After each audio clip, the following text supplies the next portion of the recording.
Good evening, folks, and welcome to Saturday Night Gaming. I'm your host, as always, Mark W. And tonight I do not have my usual co-host, Rob Bob, on voice chat. We here in New York got hit with the tropical storm Isaias the other day, and Rob Bob has been staying with his mom, but the storm knocked out their internet. So I will have to go at this alone. Yeah, I'm going to continue playing these two stellar games by Subset Games, namely Into the Breach and FTL Faster Than Light. We have a saved game in progress in each game.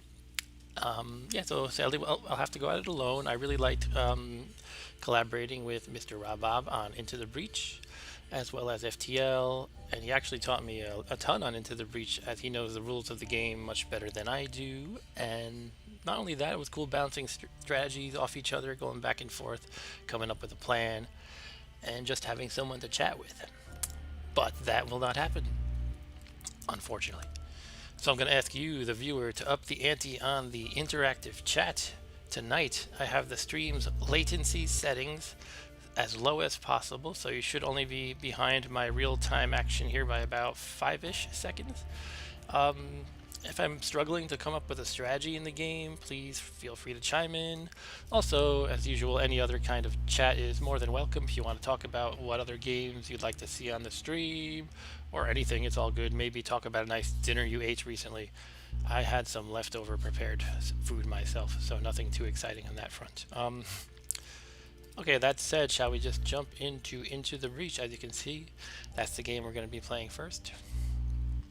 So let's hit continue. And by the way, I actively pay attention to the chat. I always make sure I have that window peeking out behind my game window so that I can see if anybody has sent a message. And away we go, I suppose. Trying to remember what the heck I was doing. Basically, we finished off the first island, and now we're on the second. Or did we play this one and I have to hit leave island still? Yeah, I think we played this one. The green ones are the areas that I have successfully completed. The purples I did not. You are not able to choose all the regions, so you have to make your best choice, and that's why it says some of them were destroyed by the VEC. There's just no way around that, is my understanding. I'm still pretty new to this game, by the way. I'm figuring out things as I go. Again, last time Rob Bob kind of answered a lot of my questions as I went, because he's played this game more than I have. I find the tutorial in this game a little lacking, actually. It didn't really explain a lot of stuff to me. It's not to say that it's not a great game, it's just I didn't quite figure out everything I needed to do based on the tutorial alone. Anyway, I believe I spent everything that I could. Yeah, I have no more stars, which is your reputation. I guess let's just leave the island. Island unlocked. By completing one island, you've unlocked RST Corporation. In future games, you will be able to visit unlocked islands in any order. Okay. So these two islands are still unavailable. We have secured this top left island, and the bottom left one is RST Corporation. Terraforming Specialists. RST turned the environment against the VEC and nearly destroyed their island in the process. CEO is a woman named Jessica Kern. Environment is desert. Our last environment was, what do they call that? I don't even know. It wasn't desert, though. I guess it was just forest or something. Mountains and forest. Threat scanner. We have some VEC in the lower left there. Most of them look familiar. I definitely know the middle three. I'm not sure about that one on the left. Is that some kind of beetle or something? And the one on the right, I don't think we've seen, but we've seen the second from the right is the one that strengthens all of them. They're called scions. Second from the left is the, I always want to call them mosquitoes, but they're called something else. They're called hornets, I believe. The middle one is a scorpion. And we had fireflies as well. I don't think they're pictured here. Alright, so let's jump into RST Corporation. Suddenly we have an appliance sound in the background. Sorry about that. I'm trying to block the sound with my hand, but it's probably not going to help much. Alright, so we're jumping into this one. RST Corporation head office. Don't think for a moment I'm falling for the time traveler stories, but your mechs, they are undeniably impressive.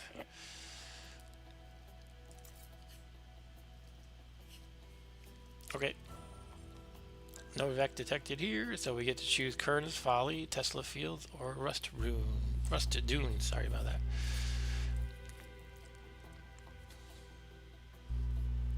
So these icons below each name tell you the bonus objective rewards. If you complete the objective, you get the respective award. So here, our bonus objectives are defend the Earth Mover, take less than 3 grid damage, and protect the robotics lab. Okay, so the stars are your reputation points that you can spend, and the Pokeball looking thing is this one, which is reactor cores used for upgrading your mechs. Tesla Fields, we can just get, we have one bonus objective there, defend the train, that's a double star. And this one, the Rust Dunes, you get 2 bonus objectives. Each one is worth a star. Kill at least 5 enemies and protect the clinic. Warning, Cataclysm. I don't know what that means. I assume it's something bad. As we're just kind of warming up for the evening, maybe we should hit the Tesla field so we only have to keep one bonus objective in our mind. I don't actually know that it's going to be necessarily easier. But actually, this one in Kern's Folly says high threat detected, so I would expect a lot of enemies or something. And this one has the Cataclysm. So let's go into the Tesla fields. Make sure the supply train reaches the extraction point. We can take it from there. Okay, so we got a little choo-choo train here. We had upgraded our combat mech with this electric whip, which is pretty cool. It can shoot through a whole group of enemies, and it hits them for 2 damage each, and it even goes through a building without harming it, as you can see in this little example. Okay, so we have a Scion, and as usual, I want to kill that Scion as fast as possible. It might not always be feasible, but I don't know. This train, though, I don't know how it's going to work. I assume it moves like 1 space per turn, or maybe 2. And we probably don't want to get hit by it, or or hit it ourselves. But yeah, I don't really know how it works. Here we have a Scorpion. So, this is a sand tile, by the way. That's new to me. If damaged, it turns into smoke. Units in smoke cannot attack or repair. Huh. Okay, so I guess if you hit anything in that tile, the tile gets damaged as well.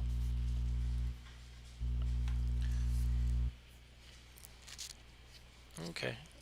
Let me know how things are sounding. Can you hear the game at all? It looks like the level's probably pretty low. It's not really doing much right now. I just cranked up the volume and I still don't hear anything. Okay. I guess there's no music playing, basically. Alright. So we want to definitely take care of both these guys. They've positioned the Scion in such a way that it's probably not too easy to hit it immediately. If I start a guy in the sand tile and they attack me, that might be problematic. I'm trying to remember if they're going to move it after my placement. I think they will. I'm going to put a guy in the sand tile anyway, see what happens. Alright, here we have the cannon mech. The cannon mech fires a projectile that damages and pushes its target, so it does 1 damage and pushes. It might be a good idea to try to get it along the bottom area here, bottom leftish, and shoot this way. We also have the artillery coming up, and the artillery will be able to shoot. Well, I'll show you the artillery in a second. Let's put this guy here. Let's how far do they move? I don't remember. 3. Move 3. All right, so maybe here. Again, I'm trying to remember if they're going to move before me, though. I think they will. I'll put it here. Lastly, we have the artillery mech. And the artillery mech cannot shoot adjacently, but it lobs upward over obstacles.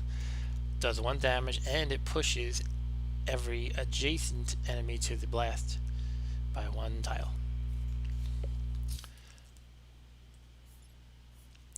Alrighty, let's put the mech. I don't think it has any distance, like any limitation in range when it shoots. So maybe just someplace like here. One cool thing to do is when you have this knockback or pushing, you can knock somebody into the water and kill them. So assuming they stay where they remain, and I don't think they're gonna. If I had this artillery here, I could shoot the Scorpion and knock the Scion into the water, thereby killing him. Alright, that's our setup. Let's confirm. Plonk, plonk, plonk. Mission start. Pilot Lee reporting in. Okay. Oh, this guy can apparently go on the water. Okay, I wasn't aware of that. And we have 2 new creatures popping up. Yes, he has the flying ability, therefore he does not sink into the water. Okay, that's something to be aware of. Okay, now that we have music, let me take a quick peek at the levels. Okay, it looks like my voice is nicely higher than the music. Let me know if you think either of the volumes, the mic versus the game volume, should be adjusted. I think it's probably okay. Generally, you want to hear my voice and not get drowned out by the game, but it's cool if you hear some of the game as well. Okay, so the web means they can't move or they can't attack. I'm trying to recall. I think they can't move, but it doesn't tell me in any way that I can see, unfortunately. What if I click on the scorpion? The web the target, preparing to stab it. I think it's they can't move. Alright, so much for the pushing strategy that I had suggested. We will want to... Oh, we have this train too. How does this go? Okay, we have the train. Okay, it's gonna hit this little explosion icon. I assume it's gonna crash into our scorpion here. Oh, actually that... Wait, what's going on? The blast scion will cause all Vec to explode on death. Oh, this is a different scion, isn't it? Oh, okay, that changes things. Wow. Maybe that's why it's flying. I didn't remember the other one flying. Could be wrong though. This stream is brought to you by refrigerator water, by the way, the best kind of water. Okay, so basically what it's telling me is this guy, if I kill him, all of these Vex are gonna explode and deal 1 damage to adjacent tiles. Sheesh, this is tricky now. And I'm not even sure if these train tracks get damaged. I hope not. I'm gonna assume not because nothing told me that, nothing told me otherwise.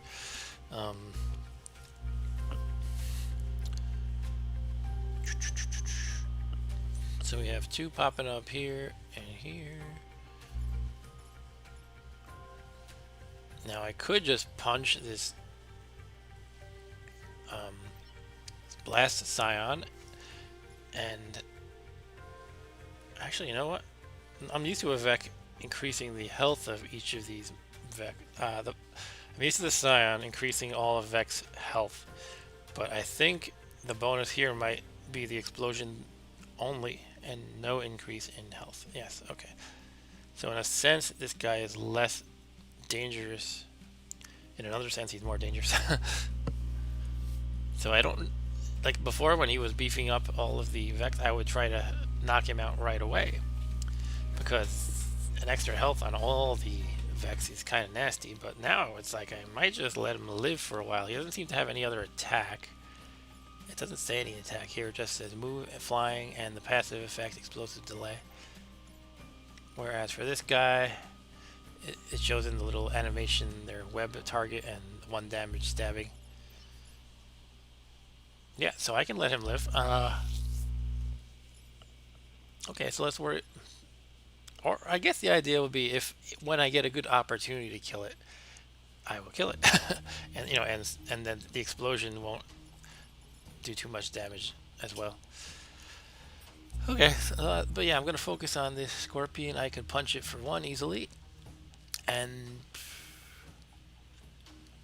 I could then maybe finish it with the cannon. I could put the cannon here and shoot that way, but the cannon will knock it into... this is a little tricky because now I have to worry about the train. I could actually shoot it with the artillery. That might be interesting. I could move the artillery here and blast here. It would knock the scorpion this way, and then the scorpion would actually attack the blast scion. So that's one option. I am all ears for strategy, by the way. Another drink that this stream is brought to you by. You're about to hear the sound of it. That is Macallan Highland Single Malt Scotch Whiskey, 12 years old. I've had this for about 5 years and I'm about finishing it off now. So it's not actually 12 years anymore. It is 17-ish. Or at least the remaining part is that much. Maybe it's 4 years old, I don't know. So 16 altogether. Ah, that's nice. And this is fake product placement, by the way. I'm just goofing around. In case anybody tries to call me out on it. YouTube or otherwise. Back to the plan, though. We could knock him there. Boo, boo, boo. This guy could, he can punch, though. So we could punch him for 2. And then do the blast that I was talking about. Knock it this way.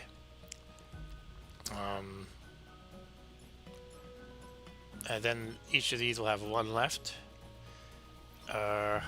I could finish it with the cannon. Finish the blast sign, and then the scorpion will have. He will deal the 1 damage from the explosive decay. Oh wait, hold on. The blast sign will cause all vectors. Oh. Okay, let me think about it. I was thinking it was. Okay. I think I misunderstood. I was thinking when the blast scion dies, his death triggers all the Vec to deal 1 damage. But what I think it is the blast scion gives all the Vec this explosive decay ability. And that means the other Vecs, when they die, they deal 1 damage. So I think that's what we're seeing. Or going to see. What is deadly threat? The weapon or environment effect on this tile will kill any unit. Okay, I'm not getting that. The weapon or environment effect on this tile will kill any unit. Shoot ice bomb. Okay, is it saying the train's gonna hit it? Basically, I think that's what it's saying. All right. So why don't we start taking some action? So just to reiterate the plan: punch the scorpion. Actually, we're electro whipping it, but it's 2 damage. Then we will step artillery 1 over and shoot. Oh no! What if we knock back the train? What happens to the train? I guess we can just try it. If it kills it, I guess we start over. Actually, I think this takes a roguelike approach if you can't start over the whole game. I mean, you have to start over the whole game, so you couldn't just resume from where you were. Then again, I think I can actually start at this island again, though, because I unlocked it, so it's fine. I actually don't lose the game if I kill the train, I just don't win the objective. Alright, so why don't we try out our plan? And then the last part of the plan was going to be slide the cannon over, shoot the blast scion. Alright, so away we go. We're going to zap a thingum. And then we're going to slide over. And see what happens when we do this. Oh, what is that? There's a shield there. Does that mean it's protected? I think it is. Look, if you see the arrow pointing to the train is grayed out and there's a shield on it, so I think it is immune from the knockback, immune to the knockback basically. So let's do that. Okay, we've knocked back my cannon, but that's okay. Now we can shoot here, damage the scion, and also knock it into this. Does that? Sorry, I'm trying to remember the rules of the game again. I need rub. The son is teaching the father. So if I knock the blast scion into the scorpion, does somebody die from that? I think actually the scion would die because it can't move. Let me look at this again. Okay, let's give it a shot. That's what we're gonna do regardless. So let's just give it a shot. Gonna slide Maria over here. I'm thinking of actually putting her here just so we don't have to worry about moving one additional space in this direction on this axis. Because these two guys are going to collide with each other if they go on the same column or row, whatever you call this thing. So let's move here and let's shoot. Okay, we killed them both. I'm trying to parse what just happened. We hurt this one for one, and then the knockback hit it into this guy, which killed the Scion, but the Scorpion took a damage from being knocked back into? I'm not sure if that's how it works. Is there like a log that tells you everything that happened? Maybe not. Okay, so I don't know precisely what happened. And that's the end of the turn. Now we have some new enemies popping out. The train moves ahead. We got a Hornet and they're attacking a building. Okay, and this one's going to attack the train, so we have to worry. Oh, it's webbed the train. Does that mean the train can't move? I don't know why I never anticipate the web. That's something I should be more prepared for. Okay, so we can oh,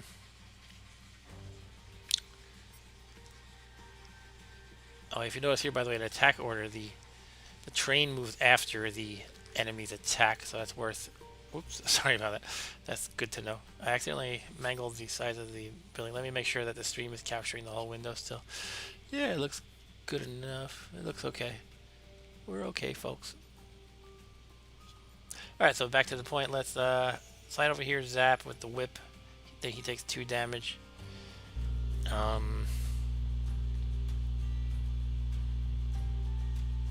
doesn't have knockback though, so his train is still in trouble. That means we want to finish off the Scorpion ideally.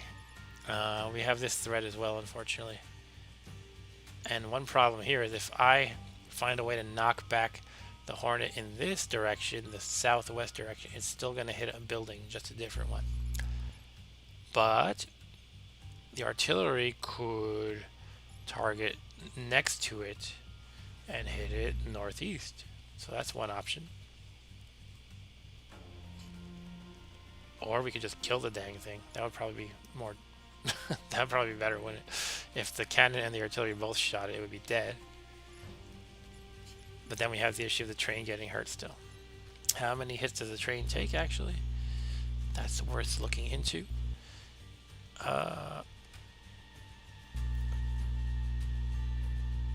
Okay. Choo-choo. Move forward 2 spaces, but will be destroyed if blocked. Okay, so I don't know how many hits it actually takes. I guess I should assume 1 unless I learn otherwise. Alright, so it would be nice to get either a kill on this Scorpion or knock it back. It would be nice to handle this guy too, though. I'm thinking... Well, actually, let's see where I can move. Okay, the cannon has a lot of movement. He can actually go over the water. Can anyone go over the water? I guess so. 3 spaces could hit him for 1. And the combat mech could zap it for 2. Meanwhile, the artillery mech could knock the Hornet northeast, and the building would be safe, but unfortunately the Hornet would not be damaged at all, which is not ideal. Oh, hello, welcome Arturo. I guess you just jumped in. Yeah, the train is an NPC. There's a special objective on this mission to save it from getting killed, basically. And I was just trying to figure out exactly how it works. No Rob Bob today. He does not have internet because of the tropical storm Isaias. Isaias. Hopefully I'm saying it right. Isaias. Nobody knows how to pronounce it here. I think you would do better at that. But yeah, this train, it's webbed, so it's not going to move, I guess. It has a lot of immunities, but I don't know how much damage it actually takes. I'm going to assume 1 because it only shows 1 rectangle.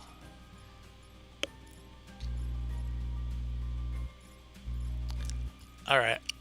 Anyway, yeah, what I was planning here is how to survive this. I'm thinking I really want to kill this Scorpion because...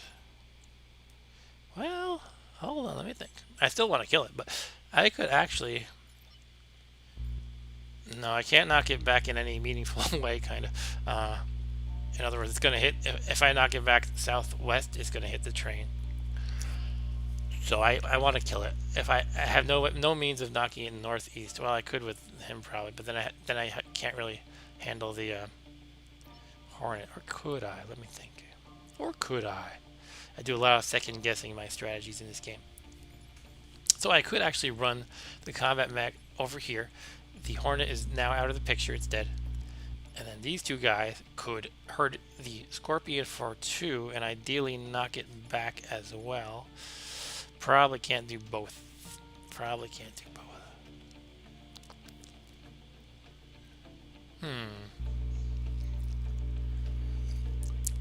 Arturo, by the way, this stream is brought to you by the Macallan Highland Single Malt Scotch Whiskey and refrigerator water. Okay, so yeah, so I don't quite have my plan figured out here. I think I might go back to my first plan, in which I will kill the Scorpion with the cannon and the combat mech, and with the artillery mech I will just knock the Hornet to the northeast, just so it's not going to hurt a building. I kind of don't like not damaging the Hornet, but it might have to do for now. Yeah, it's whiskey day. This is actually a whiskey that I hate to repeat myself, but it's not like I have a huge crowd anyway. This is Macallan. It's a Scotch whiskey, but they say it's exclusively matured in selected sherry oak casks from Jerez, Spain, and it's 12 years old. And my wife got me this for my birthday like 4 or 5 years ago, so it's actually like 16 or 17 years old. But it did not age those extra few years in the cask from Spain, so maybe that doesn't count. But it's really good. I've been taking my time with this one, and it's really good. Anyway, whiskey aside, let's do that. Let's just reiterate our plan one final time. Zap him with the combat mech. Finish it off with the cannon, and the artillery mech just knocks the Hornet northeast 1. If I do damage to it directly, it's unfortunately going to hit the building, and that's what I'm trying to avoid. So that's the plan. Yeah, it is older than Bob and your son together. That's funny. Yeah, my wife spoiled me with this one. Honestly, I don't notice a huge difference because I'm not really a connoisseur of any kind of alcohol, really. Except I know what beers I don't like. But yeah, it's good. Alright, let's do our plan now. Let's execute our plan. I kind of missed the knockback that I have with the other punching weapon with this guy. But overall, the whip is probably better.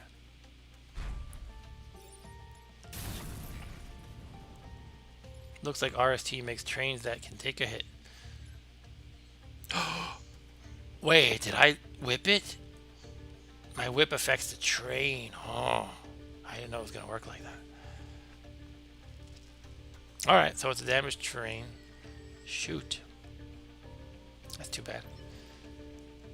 And my knockback's going to hit into my cannon knockback's going to hit into my mech, unfortunately. Oof.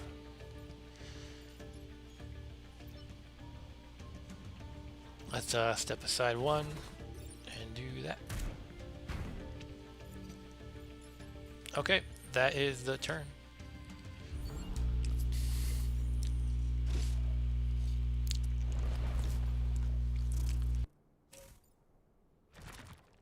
Okay, we have a new critter. At least I haven't seen it before.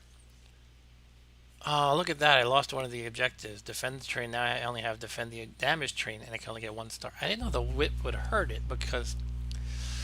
I don't know. I feel like it wasn't clear here. Because look, if you look at this explanation, this little animation that explains how the whip works, it says it doesn't hurt the building. So I figured... I don't know. I figured my train would work like the building and not get hurt. But I guess you have to just learn that by trial and error, unfortunately. So the beetle, what does he do? He moves 2, and it has pincers that damage. They charge forward to damage and push the target. Yeah, I gotta defend the train from myself, unfortunately. Oh, I keep doing that to the window when I try to move it. Okay, hopefully it looks okay still. Yeah, I think it does. What the heck are we doing? Okay, the beetle is gonna charge forward. So let me try to understand here. I think it's saying it can move as part of its attack. It can move forward 2 and dish out 1 damage and push you back in the process. So it can do all that. It has 4 health, by the way, which is pretty strong.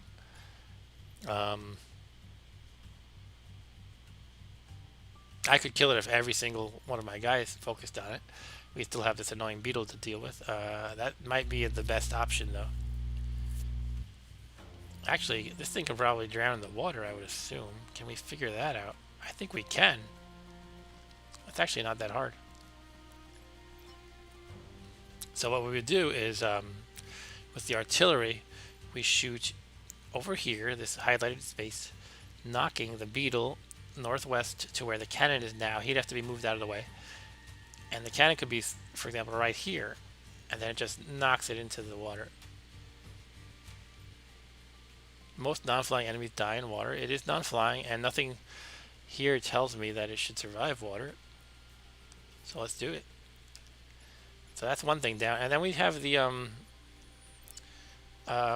combat mech left over to finish off the Hornet. So that seems pretty reasonable, actually. Seems a little too easy. Am I missing something? No, we would just step over here. Artillery, cannon, punch. Alright, not punch, actually zap. Bug zappers. Okay, let's do it. Step right here. I keep reviewing the plan in my head.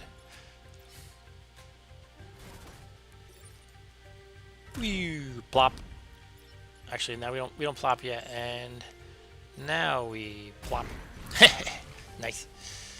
All right, do your zapping duties. Another Vec down.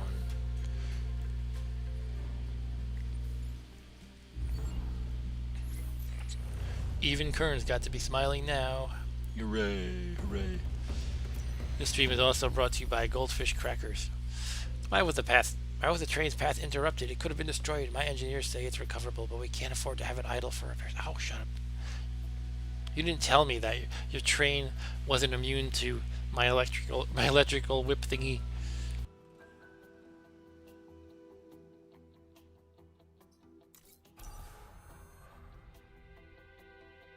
What is this?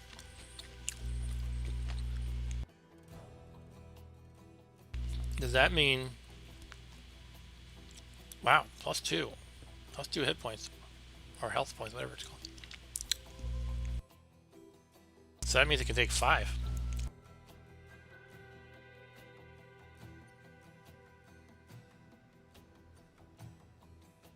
Excuse me, I'm muting because I'm crunching on goldfish crackers. Let's see. Okay, we have a bunch of options.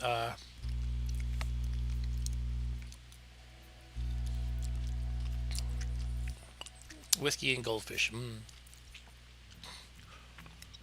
Okay.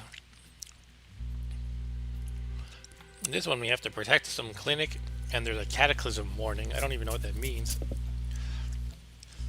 This one says a high threat is detected.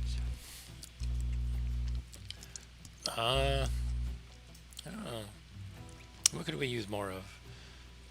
Reactor cores or corporate reputation? Not really sure.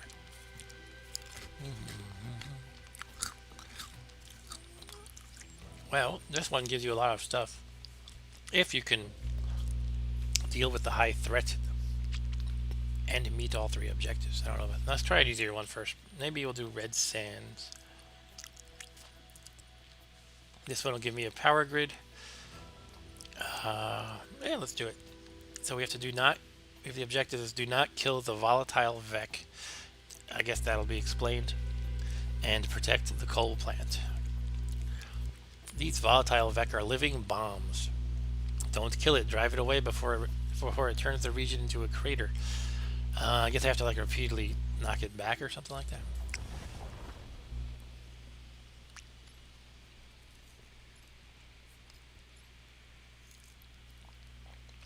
so this volatile Vec looks like a scorpion and it has 4 health. So I'm thinking the 2 guys that I have that actually have knockback should be focused on the volatile ones, and Mr. Combat Mech, who does not have that anymore, should be zapping anyone else probably.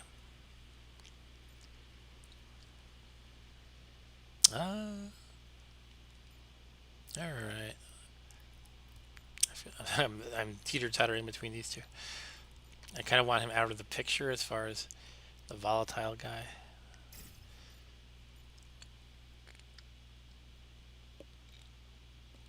The interesting thing is I'm going to have to use the artillery more than the cannon probably if I want to do a lot of knocking back, because the cannon is going to keep hurting it and I'm not allowed to kill it.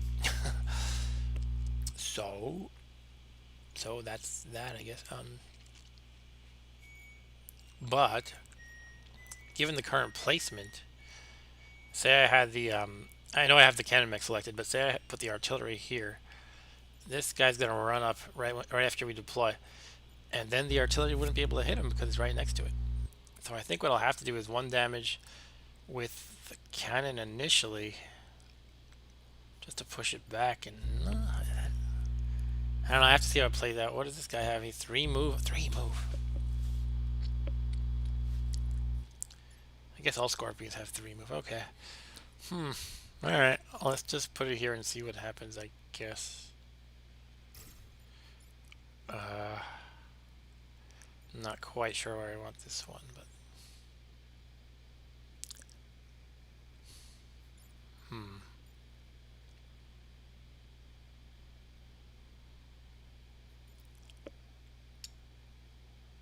alright, we'll do that.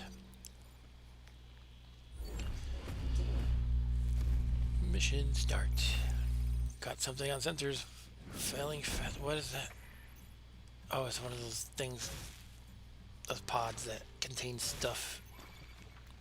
Damn webs. 2 guys spawning too. Okay. The bonus objective in the mission is to not let this Vec die. Okay. Actually, since I only have 4 turns, I can damage it once per turn with the cannon just to get the knockback in, except for the last one, or except for one of those 4, I should say. So I could actually shoot it 3 times with the cannon. If I shoot it once right now, it'll knock it back and block this one from spawning, which is nice. But does it take a damage? Any unit blocking the space will take 1 damage. Okay, so that's counterproductive in a way. So much for muting when I crunch on goldfish.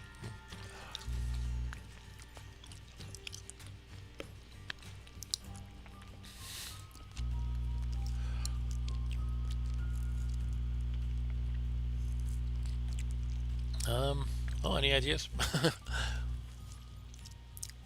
It's getting a little tricky here.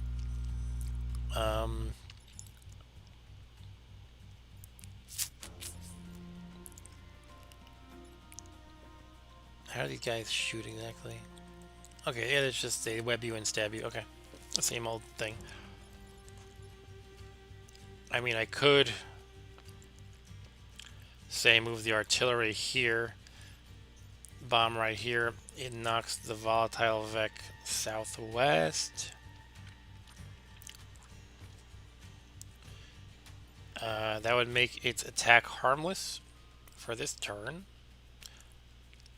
Of course, it still has to deal with the spawners. And then this guy, the cannon, would be webbed and unable to target anything, unfortunately.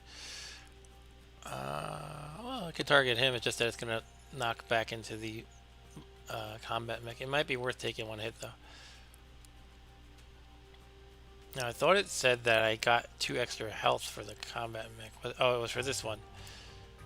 For the cannon mech. Now, the cannon mech has 5 health. Okay.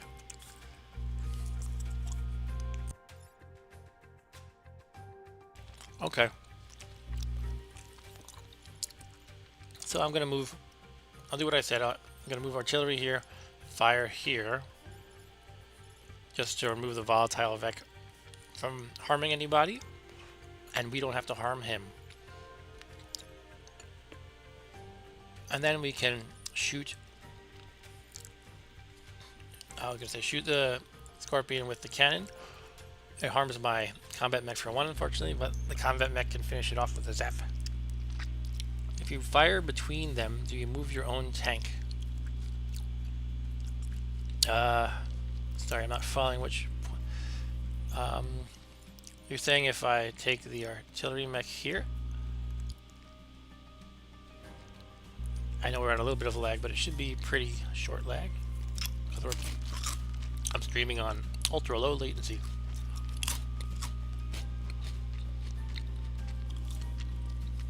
Between the tank and the Scorpion.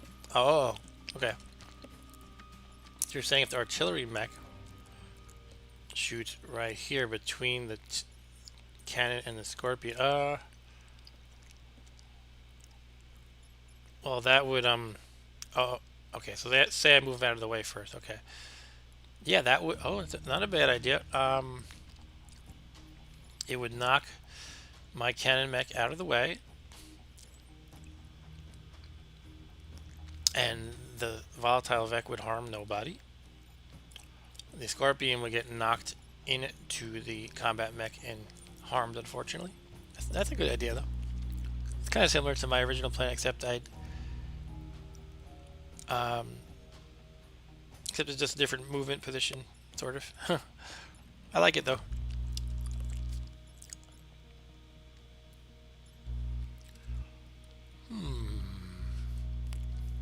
This game is a real brain drain. Let's just try something. Yeah, let's try what you said, or what we kind of just both said. So I'll move artillery mech here, shoot here, pushes this tank out of harm's way. I should probably use the term cannon instead of tank just to be a little clearer. Artillery goes here, shoots here, pushes cannon to here, and pushes Scorpion sadly into my mech, taking my combat mech taking 1 damage. Cannon can then shoot. No, this isn't gonna work. I would do 2 knockbacks against the Scorpion, hurting my combat mech twice if I want to kill the Scorpion this turn. So I think I'm going to go back to my original idea, which is very similar, except artillery goes here, and I'm shooting here, pushing the volatile Scorpion to here, and then I do cannon shoots him, and combat zaps him. Sounds good? Yes, it does. Okay. Alright, let's do it.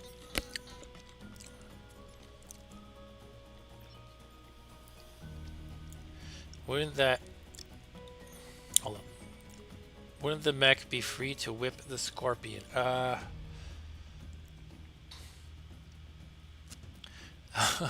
Yes, he would be free to whip the Scorpion, but the point is the cannon has to shoot it too, and in the process of the cannon shooting it, it's gonna... Actually, I'll tell you. Let me finish my thought, and we'll decide if I'm right or wrong. Okay, so let's start. Artillery bot shoots. Artillery bot moves here.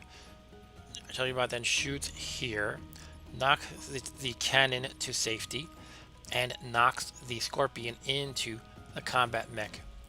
Scorpion does not take damage from being knocked back. Mech can zap the Scorpion for 2 damage, but it still has 1. In order to finish it off, I would need cannon to shoot it, but then it would knock... The cannon shot would knock the Scorpion into the mech, the combat mech, and therefore the combat mech would get 2 knockback damages from that whole plan. Am I making sense?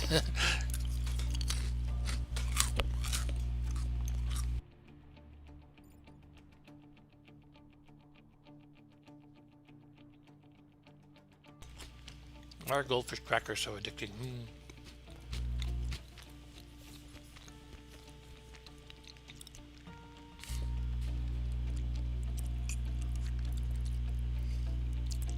The only way that doesn't work is hold on, can't you move the mech before using the cannon?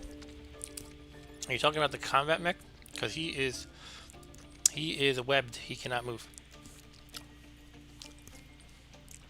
Oh, would it still be, the question is, would it still be entangled after the scorpion is pushed? I believe so. I don't think the web goes away if I push the scorpion. I don't think it goes away. If I push the scorpion, yeah, no matter what happens, he's still webbed. The web doesn't go away. I think. If only I had Rob up here to confirm these details.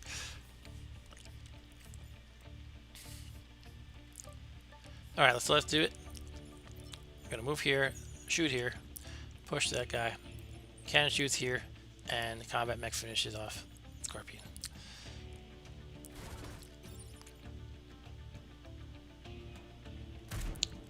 Easy does it. Oh yeah, this thing is gonna hurt the sand. The sand tiles turn into smoke, so it's gonna turn into smoke just like this one turned into smoke. It's something I wasn't thinking about. I was not thinking about the smoke. I don't know if it'll matter, but units in smoke cannot attack or repair, just so we all know. Alright, so let's continue. Oof. Oh. Look at that, look at that. Interesting. So because... Wait a minute, it took 2 damage? Well, it's free because of the smoke, though, I think. So that was something unintended. The smoke cancels attacks, I think. Units in smoke cannot attack or repair, so that canceled the web. I think that's what triggered the cancellation.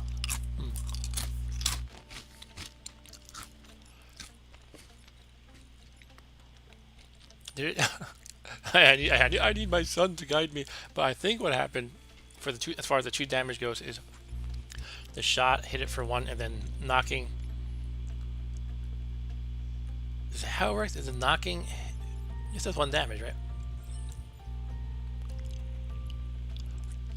So does the knocking of the scorpion into my combat mech deal 1 damage to it? I guess it must. Do they both take 1 damage in that process? I guess so. Okay, anyway. Combat mech is free, so I can move him to a more strategic location. The cannon is free too. Okay, you're right, it was free. I guess if the monster had moved the web, it's canceled. Yeah, you're probably right, yeah. Okay, apologies for saying otherwise. Alright, so now the question is, do we want to move the mech, the combat mech, before killing off this one, or we can just grab the time pod.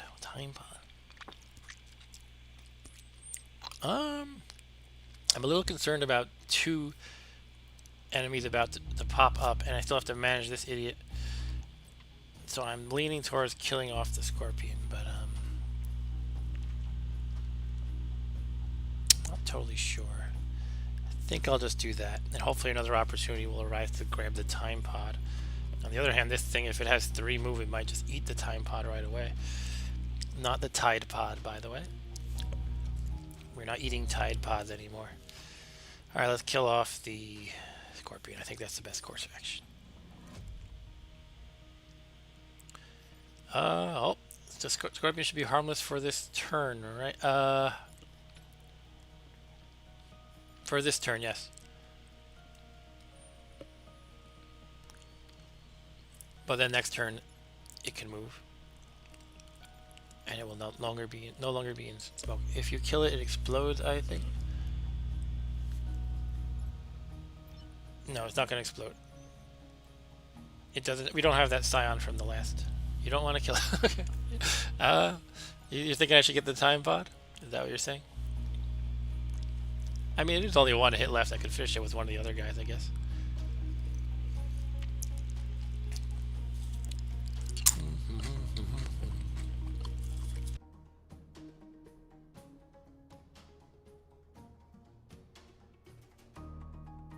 Okay, why don't we get the time pod? You're confused? What are you confused by? Oh, you don't know the volatile vec. So volatile vec. Okay, yeah, it is a scorpion, but it behaves like a scorpion, except Well, for one thing, it's not called one, but if this volatile Vec is killed, not this Scorpion here, but if this volatile Vec is killed, it will explode and I lose this one objective here. So what I'm mentally debating is, do I want to kill off this Scorpion over here? Do you follow?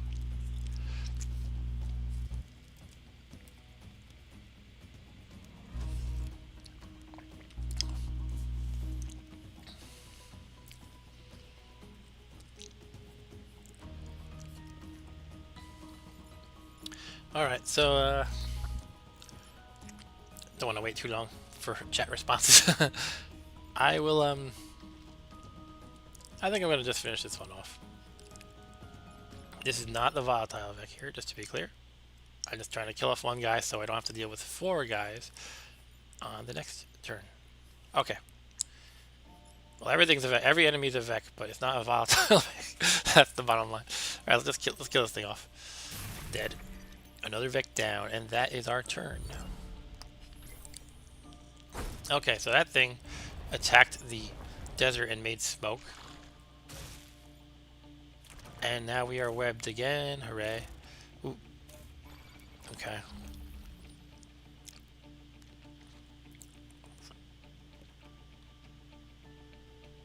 Okay, interesting. I mean, the cannon could just shoot it, knock it back one, and taking one hit, I mean, giving it 1 damage would not be the worst thing. This Hornet, I could just zap it once and it's gone, but I do want to get the time pod at some point.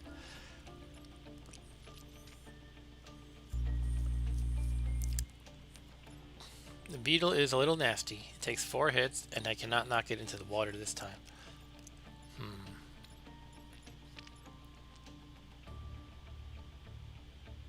Also, I cannot knock it with the artillery in any good way that I can see. By that I mean it's gonna be line. I could put the artillery, say, here, and I can knock it back or something like that, or knock it forward toward the building, but I don't think I can really knock it perpendicular to that.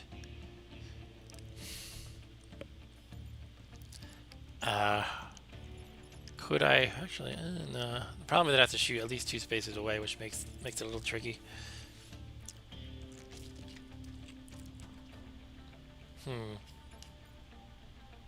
What is this symbol here? Okay.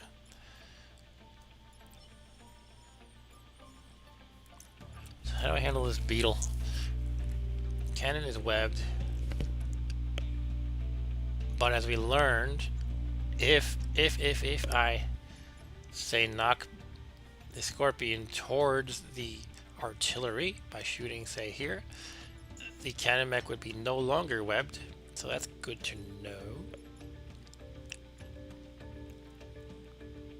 And then I could shoot the beetle with the cannon southwest, and it is... Oh, that is going to hurt this guy. Put the artillery beside the Vec. Are you talking about... And knock it to the border.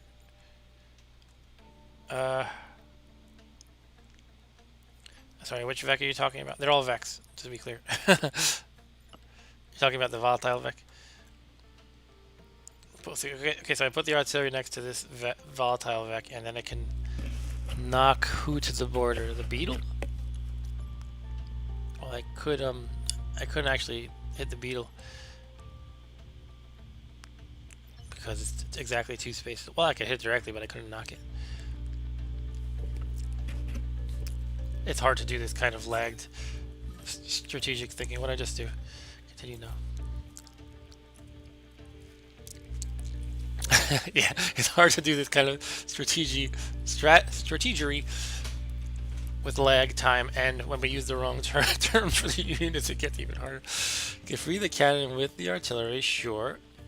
That makes sense, yes. And then the cannon can do something, but what?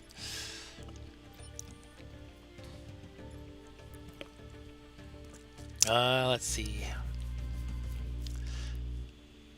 Okay, so we're gonna say the volatile evac is here and kind of harmless, but we want to deal with the beetle with the cannon in one way or another. Push the beetle to the border. How am I going to do that?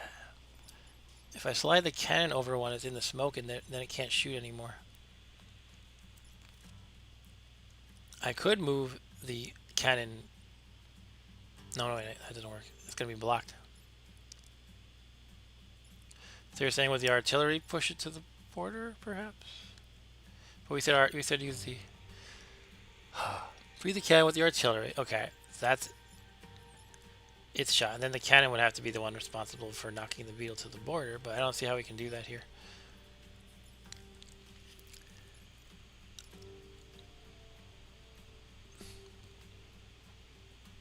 I mean, it is okay if we take a damage. Ideally, we don't hurt the poor innocent buildings, though. That's what we want to protect. Where's this coal plant, by the way? This is it? Yes, it's a coal plant.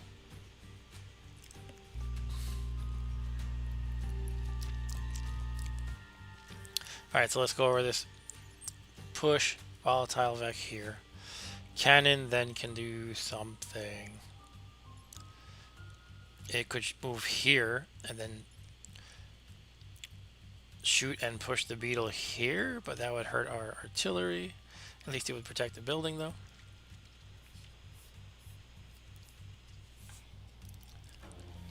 And then the cannon mech just grabs the time pod. I don't know, I'm not satisfied with that. I wish I knew what you. I wish I knew what you meant, Arturo. Maybe you're not thinking because maybe you don't. Maybe you see how I can get a clear shot pushing the beetle towards the border. I just don't see it though, because the cannon. If I move him here, he can't shoot because he's in the smoke, and I can't move him here because the idea would be to push the volatile vec to here. So therefore, it would have to come from the side here and shoot it that way. You mean this border, don't you? Is that the border you're talking about? Yes, you can shoot and move.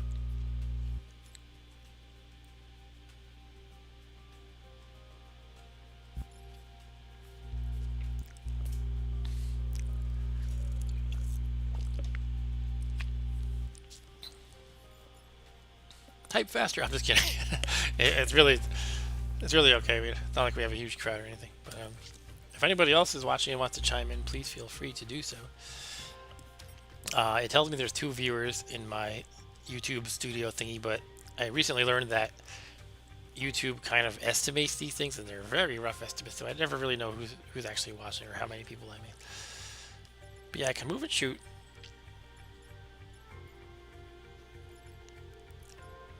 I guess I could just move him. Oh, this cannon takes a lot of damage. I should just... Okay, maybe this is what you were thinking, Arthur. I could move it to this highlighted square here, and then just shoot the beetle, and it'll wind up here. Shoot to the cloud, yeah. Move the scorpion, and then move. Okay. I think we might be on the same page now, actually. But I'll let you finish your thought.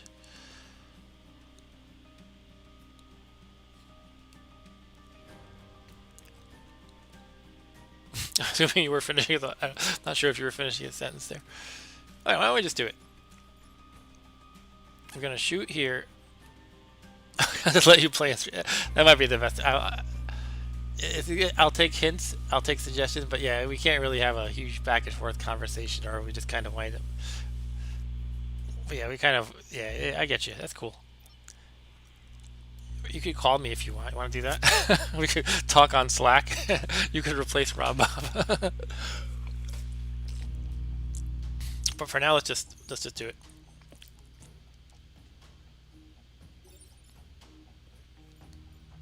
Okay, they're gonna shoot here. Bang. We are free.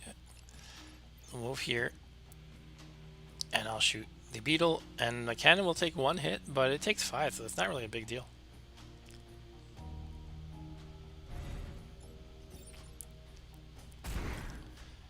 And we'll grab the time. I'm not totally sure this is what I want to do, because we do have an increasing number of bugs to deal with here, but I just hate to not get the time pod, so I'll just do it. Safe and sound. Alright, so that's the turn, I think. It doesn't flash end turn because I still have movement on this guy. Can I actually? No. Can't move again, can I? No. And I can't attack reasonably. So I don't know why I don't know why it doesn't just give me the end turn flashing. Action available. I guess it just does that if you haven't attacked. I can't do this, can I? No. Wait, I can attack like that? Look at that. It says I can attack. I think it's telling me that. I'm not really adjacent. You can attack on a diagonal like that? Wait. What just happened? I just tried to do it and it... hold on. I don't know what's happening when I click him.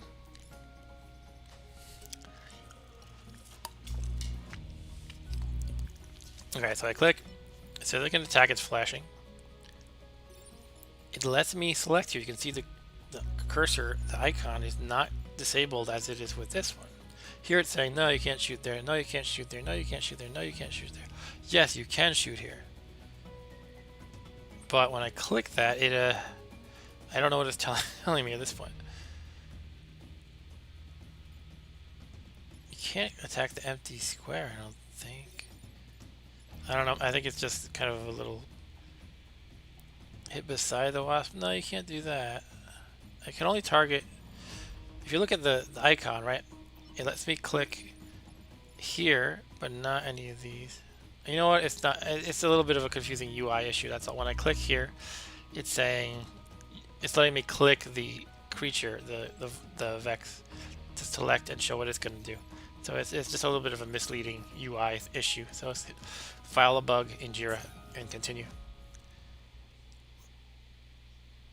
You sure I can do something? Why this? I don't know. It's making me feel like I'm doing something wrong now. Can't move though, right? I don't see what I can do. It's just I'm getting myself confused. Right click or Q to disarm. No, I don't want to disarm. Alright, I'll just end it. I think it's just an imperfect UI. It makes me think I can do something when I can't. Okay. Oof. I took a hit and I accidentally hurt the volatile one. Oh man, another beetle popped out of the ground. Oh, and I'm webbed here.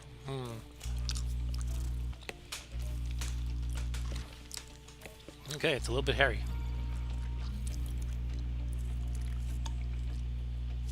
By the way, this stream is brought to you not only by Macallan Whiskey, but also by refrigerator water, was there any doubt.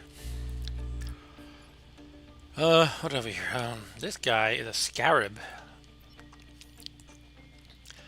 Oh, look at the scarab launches artillery.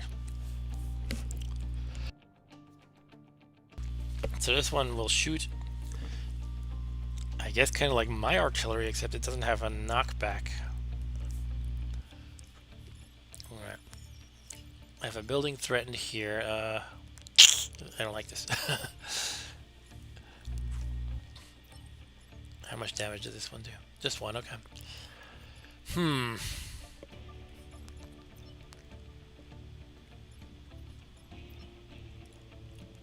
Okay. Yeah. That sucks. Well, I think this building's gonna take damage. I don't think I can avoid that. I cannot harm the Hornet this turn. I cannot... can I knock it back? I can knock it back, but into this square, and then it's going to hit the other building, unfortunately. Is there anything else I can do? Basically, only the artillery can knock back this Hornet that I can see. Actually, I can push it here. I can move the cannon here and then push it that way. And then I could have... the artillery shoot it, and then it's out of the way.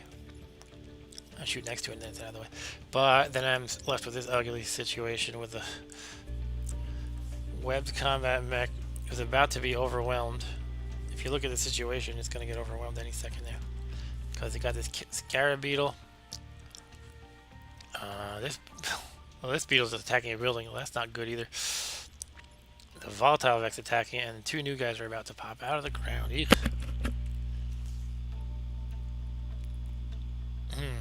I don't think it was a good idea having both of my knockbackers all the way over here in kind of the corner.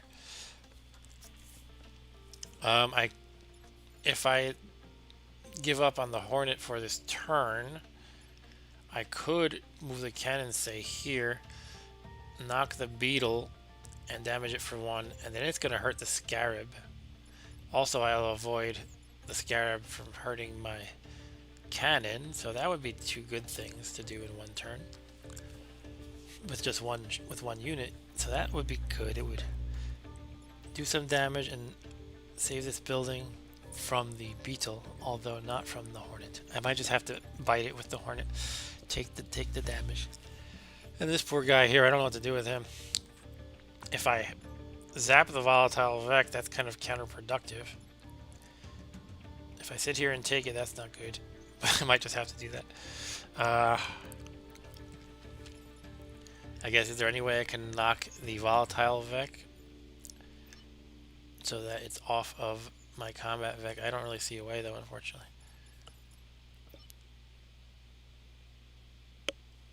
Well, I could move the... Actually, I could move the artillery here, shoot this smoke. Volatile Vec goes over here. It will take a damage from the spawning guy, but that might be worth it in this case. Even though I don't want to kill it, blocking another spawner might be good. Next turn is the last turn, I believe. So it says victory in 2 turns, so I mean this turn and then the next, I think. So preventing one of them from spawning could be pretty big, and also I'd prevent my combat mech from getting down to 1 health. So I think I like that. I don't like leaving the Hornet to harm the building. I don't think I have much of a choice though. So let us do it. Alright, to reiterate, cannon goes here, shoots the beetle. Beetle is now here. That means the beetle will hit the scarab, and the scarab will hit nobody because the cannon's out of the way. Artillery goes here, shoots right here with this smoke tile, knocking the volatile Vec out of the way so it cannot hurt the combat mech. The volatile mech also blocks this 1 spawning Vec, meaning our last turn will be a little bit safer because we will only have to deal with like 1, 2, 3, 4, 5 Vecs. That is decent, I think. I might move the artillery a little closer just because I want it to have more options for the next turn. When everything's in the corner, they can't move to more strategic places too easily. It's kind of like in chess, you want to control the center. That's what I'm starting to feel like. So I'll probably move the artillery like here, let's say, and shoot here and do the knockback like we said. And going along with the idea of staying a little bit closer to the center, I could move the cannon here instead of where I previously said here. That's not a huge difference, but it could make the difference. Alright, why don't we do it? So I'm thinking, actually, I actually have a move with this guy I can do with the combat mech. Because I'm going to free him up when I knock back the volatile Vec, so he could move. He could even stand on top of this spawn tile, perhaps. He would take a damage and be almost dead, but it might be worth it. Just to block another guy from spawning, another Vec from spawning. So why don't I leave that as my last... Oh, you know what? I could actually make him run over here and kill this Hornet. Wow, that's actually good. Yeah, then the Hornet doesn't hurt the building. Wow, that's nice. I'm glad I thought of it. Thank you, me. I deserve a goldfish for that one. Okay, so let's do it. Cannon goes here, shoots. Artillery goes here, shoots there. Freeing up combat mech to finish off the Hornet. Let's do it.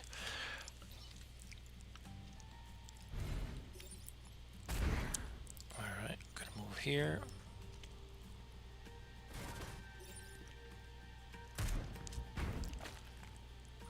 The web is gone. Let's see, do we care which space to put it in? Going with the theme of trying to be more central, I think I will put the combat mech here. Yeah, this looks pretty good.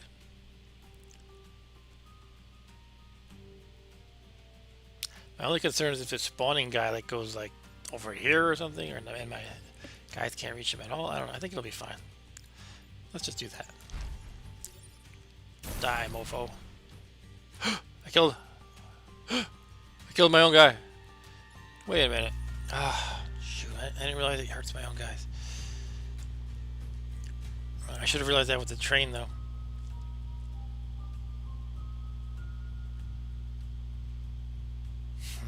Okay. Well, I could always do the reset turn. You get that once per mission, right?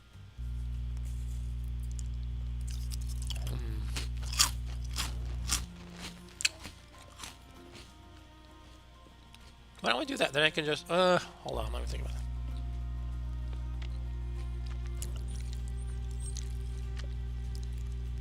Yeah, I think what's happening is the electric shock goes through all the buildings and all living things, and it hurts them all. It hurts all the living things, but not the buildings. So the idea would be the artillery would have to remain here, I think, and do it and make his shot, and then he would not be harmed, I think. So what? Let's do a reset turn. Once per battle, why not? Might as well do it.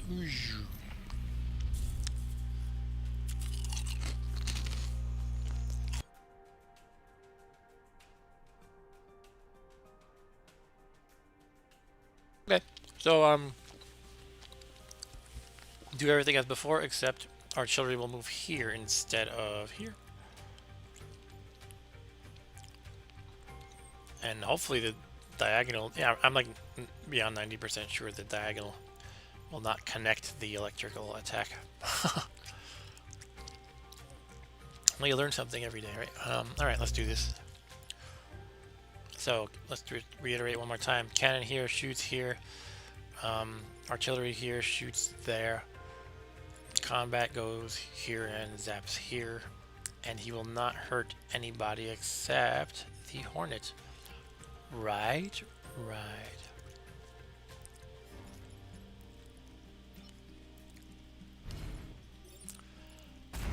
Okay.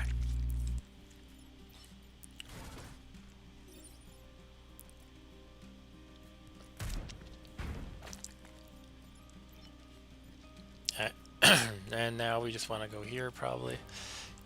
Yeah, this is the same place as we were before, right? Excuse me.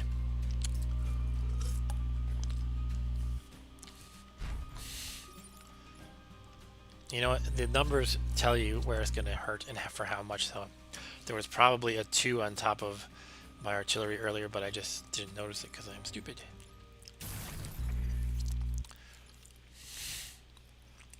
All right. Final round. We just have to hang in there one more turn.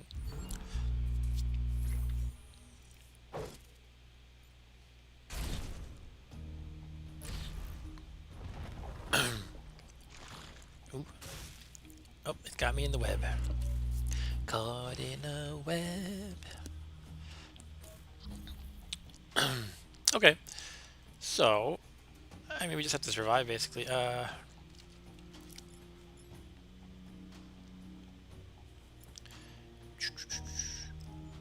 I mean, the cannon could just shoot it here, and then it's still alive with 1 left, and it's not hurting anybody. That's pretty much it. It would be nice to not have this building get hit, though. We could just move artillery here and knock the beetle. That's gonna hit the coal plant. No, we can knock it this direction, southwest. It hurts nothing. At that point, it's just, oh yeah. Oh yeah, look at that. That's not too bad. The combat mech could finish off the beetle that's threatening the cannon. And that should be fine at that point. Nobody gets hurt. We kill 1. None of my guys gets hurt. The volatile mech will get hurt for 1, but it'll still be alive. So we'll get this objective completed. We will knock this beetle to this square with the artillery, so it hurts nobody. The scarab we leave alone. It's gonna miss because we moved the artillery. And the combat mech just finishes off the beetle for fun. You can also finish off the scarab. I don't know if it matters one way or the other. I know you get experience points for killing things. Does it tell you how much you get from each one? I don't see anything telling me that. Basically, if the option is do I want to kill the beetle or the scarab, but I don't see anything telling me how much I get for them. Okay, so let's do it. I have to remind myself. Okay, artillery here, zap him there, cannon shoots that, knocks it back. And the combat finishes off this beetle, perhaps. Just trying to make sure there's no unintended side effects here that I'm not thinking of. I think we should be good.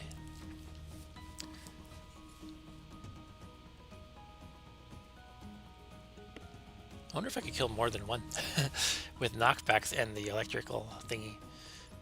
Probably not. No, I don't think there's a way. Okay, I was just thinking about it though. I do have to make sure that the combat mech is not going to kill my own guys when I try to finish off this one. Yeah, it should be safe. This beetle will be separated from everybody, so there will be no accidental suicides or friendly fire, I should say. All right. So one more time. Artillery moves here, shoots here, pushing this there. Cannon shoots that one that way, and combat mech finishes this one off. Okay, let's do it.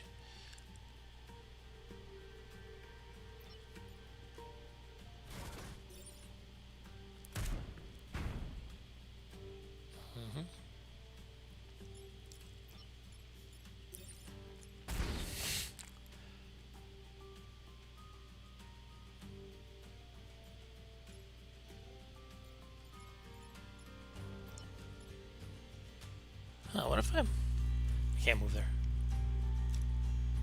Oh, I can move here. Was this? I wonder if his punch would hurt them both. I don't think so, because I think it would have to be connected, like not through the mech's body, but I'll show you what I'm thinking of. Yeah, it can only hit one of them or the other. So I was wondering if maybe my own body would connect them, and therefore they would both get hit, but no. So that's that. Hopefully I didn't miscalculate anything here. Cool. Look at it. Look how far I can charge. Wow. Victory. Goldfish. Yum, yum, yum.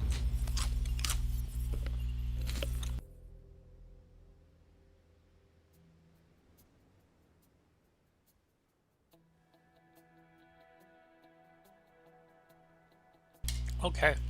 So we did that, and we did not lose any civilians. We did not lose any of our own guys, thanks to the time travel reset level thingy. And we got the pod. A brute class weapon called a phase cannon. Shoot a projectile that phases through objects.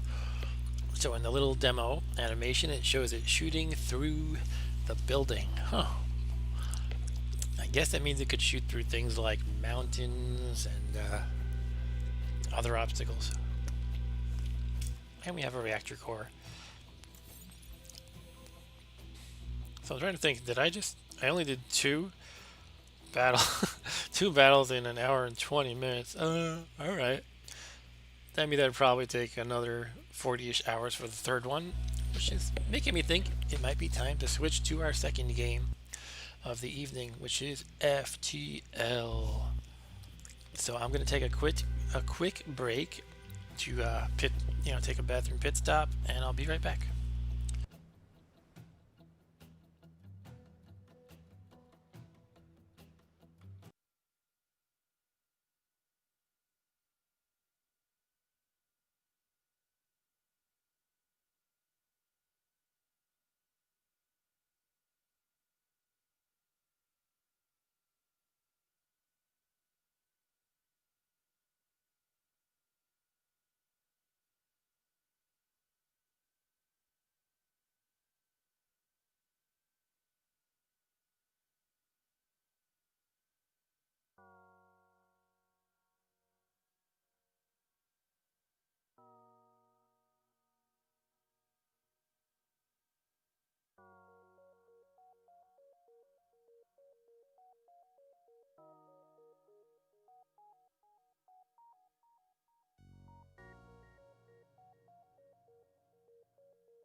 And we're back. I hope the FTL theme song is lovely. Can you hear it? I can't seem to hear it. It's always pretty low, I guess. I'll turn it up a little bit.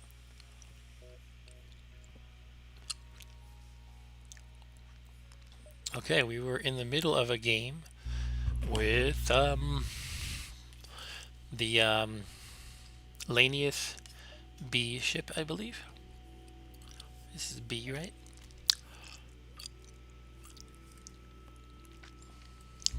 Let me just gather my bearings here.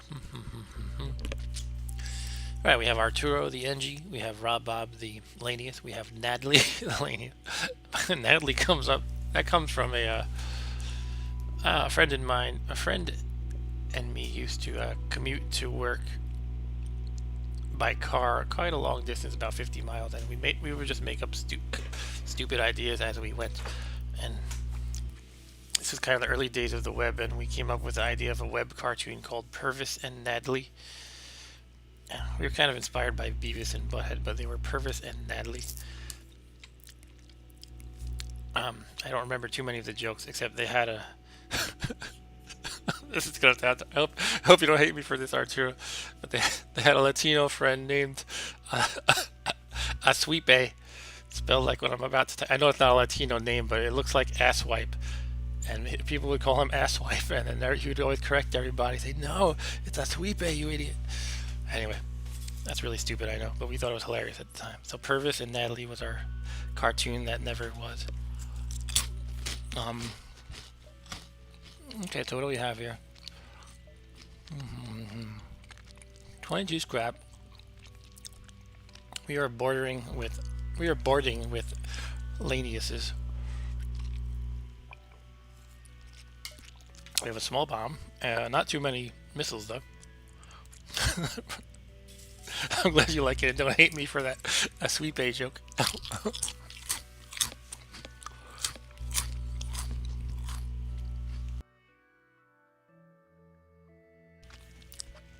Sorry, I'm going to try not to crunch on goldfish crackers too much. I should probably take a break. I'll put the bowl aside. But we can have some Macallan whiskey. I poured a little bit for the first game, and I'll pour a little bit for the second game. FTL. Alright.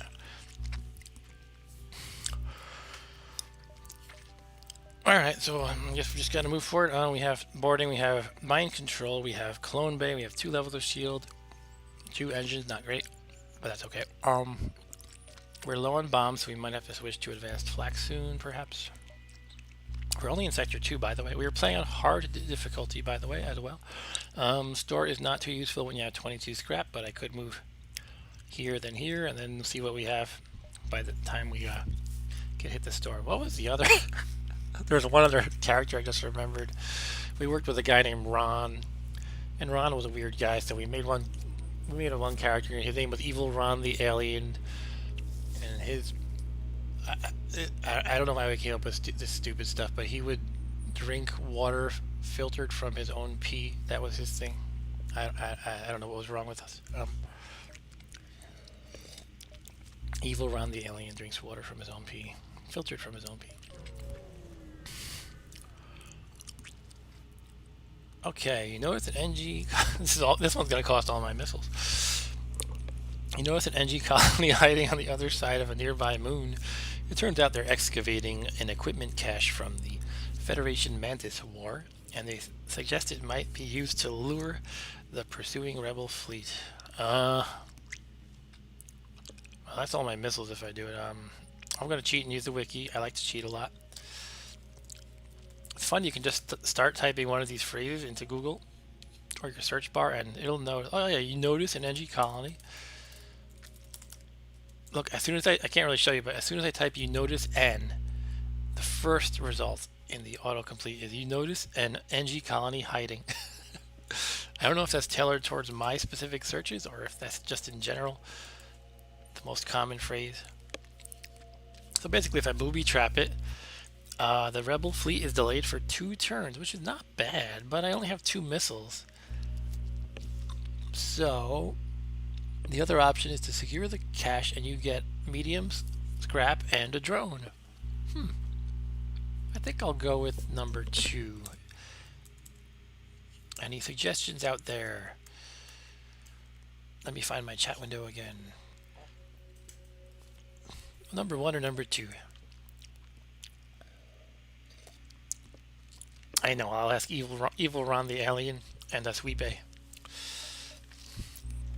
I'll go with number 2. If I had more missiles, I might go with 1. Even then, though, it's good to... On hard level, you really need to get every little bit of scrap you can. You say 1 or 2. Oh, what's your reasoning? That's going to take too long. You think it'll be worth delaying the fleet? We'll get more jumps out of it, I guess.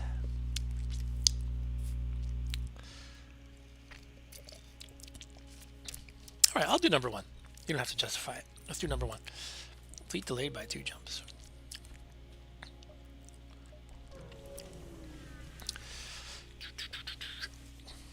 You come across an asteroid mining colony. They message you immediately saying, "Greetings, our supplies of mining explosives have run out ever since the rebels blockaded this system. Do you have any extra explosives?" I just got rid of them, but even if I did have those 2, it would not be enough for choice 1 or 2, so we will decline. Should we hit the store? We could buy a couple missiles. Part of me says we should not, because I think we can still function decently with the flak as a substitute. What was I using the bombs for? You know, I guess just to take out systems. You know, if I board to a... If I have my boarders go on a ship with, say, a clone bay or a med bay, that can really put a damper on your boarding, so it was good to be able to bomb it.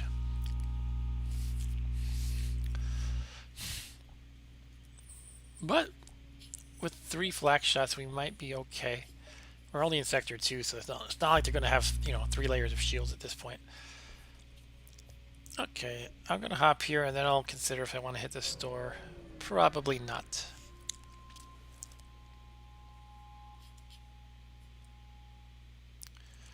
A missile shoots across your bow. When the jump completes, your scans quickly reveal a ship with pirate markings pursuing an unknown vessel. The pirate hails you. "Damn it, we weren't expecting company. Stay out of this and you could profit." They won't give me missiles, so I'm going to kill them. Try to be a hero, attack the pirate. The ship stops its pursuit and locks weapons onto your ship. Okay, they have flak, which I don't like. And they're going to board me, so I'll let them board me, and I will kill them. I'm going to move Angie to pilot so that he can... so the Mantis can get involved in the fight. Let's see what comes to me, and then I'll decide if I'm going to board or just kill them first. Where are they? They are going to the weapons room. Alright, let's see what we got. Oh, it's 1 guy. 1 human, that's it. Okay, we're going to board then. We can mind control him even. Oh, let's just let the Mantis kill it. Let us board. Let us board.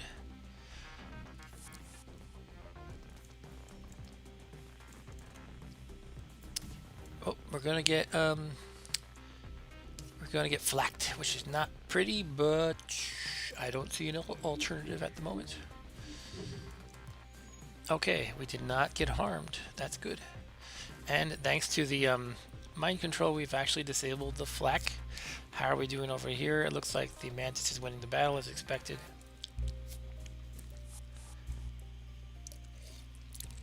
And that scared chicken has fled. I noticed I just realized I don't have any weapons enabled. I think we're fine though. It would probably be a good idea to just do it as a precaution, although it almost seems more dangerous disabling the clone bay, but I think we'll be okay. Okay, 1 guy died over here, and this one's gonna fight us without oxygen, and he left like a fool. Well, he was wise to leave, I suppose. Where is he? Let's chase him down. Why don't we just smash the oxygen? Oh, he wants to die here. He wants to make his last stand in the oxygen room. Okay. Pirates are all dead. We got 2 fuel 1 missile and 15 scrap. Thank you for the aid. I'm an arms dealer that usually only works with the rebels, but considering the circumstances, I'll make an exception. Okay, so we have... Ooh, scrap recovery. Ooh. Anybody who knows me knows that my favorite thing in the world is Scrap recovery arm. Okay, maybe next to weapons pre-igniter. And by the way, I'm not just talking about within the scope of this game. I'm saying in the world, my favorite things: weapons pre-igniter and scrap recovery arm. Um, I might just sell the emergency respirators. It is nice to not take damage from oxygen. I think in practice it's only useful occasionally. And it's not, it doesn't negate all oxygen damage, it does half damage. So you'll die at half the rate basically. Heal bomb. If I had a ton of missiles, I would be more inclined to do that. But with the scrap recovery arm available, I don't think it's even a question. So yeah, let's do that.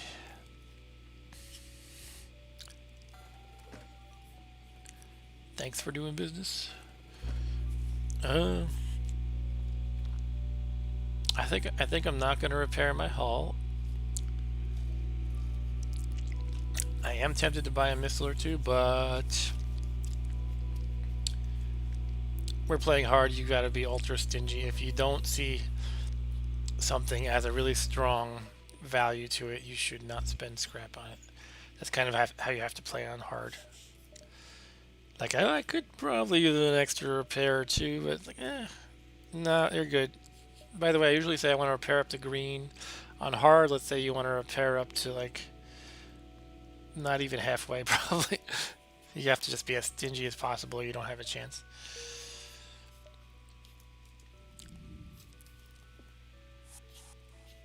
Okay, we have our boys home. Let's turn on clone.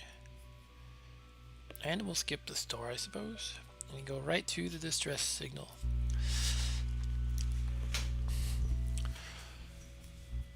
Okay. Just taking a look at things in the world. No messages. Sometimes I say I'm live on Facebook and then people start messaging me about what I'm playing and stuff. It's like, well, it was in the post if you read that. Let's go to the distress call. Good whiskey. You arrive at the distress beacon near a small asteroid belt and find a ship with pirate markings partially crushed between two large rocks. It must have been illegally mining the belt without proper equipment. I usually do number one because because I'm inclined to like not murder people, but I'm actually going to look this one up as well. You arrive at, so again I'm checking in Google, it tells me you arrive at the scene of a motorcycle accident for the first one. And the second one is you arrive at a populated sector, which also sounds like FTL.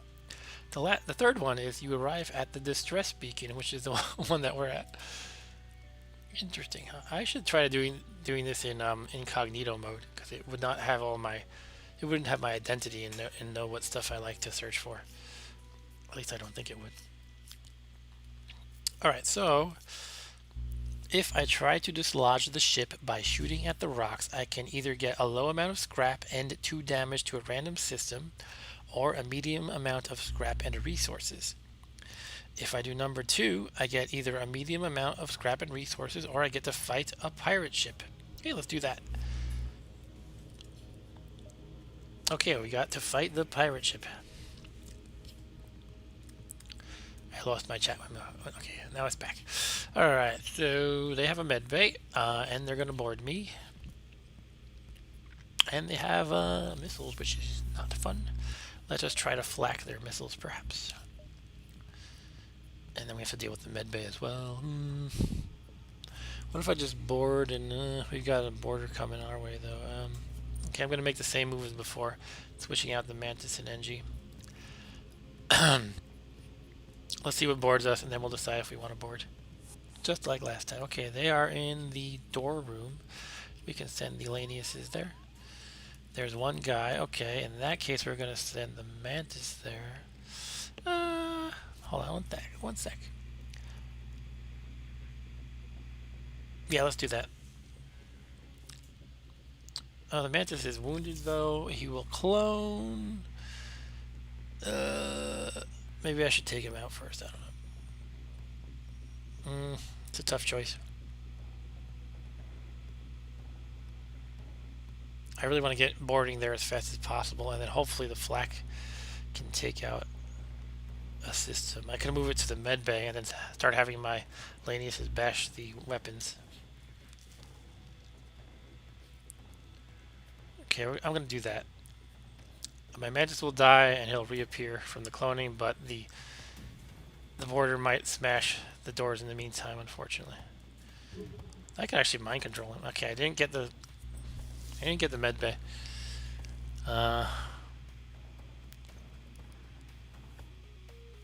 Let's just board. When you have the clone bay, there's less risk to a bad boarding. Hey, the missile missed as well. That's good. Okay, the Mantis is about to eat it. That's okay, though.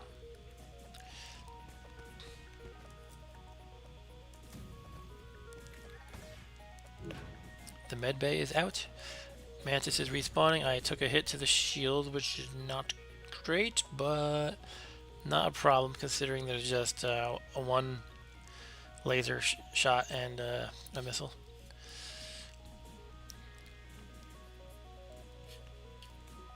Is anybody repairing this? Yes, let's kill him. Okay, they smashed my doors, unfortunately. And another missile's gonna hit me probably. I should be flacking something. Okay, that's not ideal.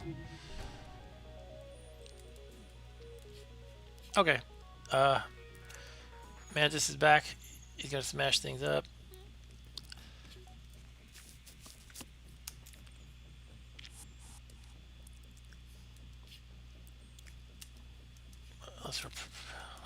Let's switch off. Okay, he's gonna come to fight and die. Oh, he's going to the med bay trying to repair it. No such luck, fool. Okay, we got fuel, 1 missile, and 18 scrap. Nice. Alright, we took a little bit of damage, so not ideal, but we came out on top.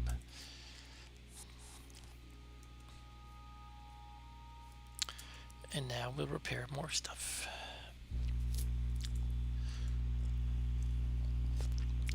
Okay, I have just a tiny bit of whiskey left. Should I finish it?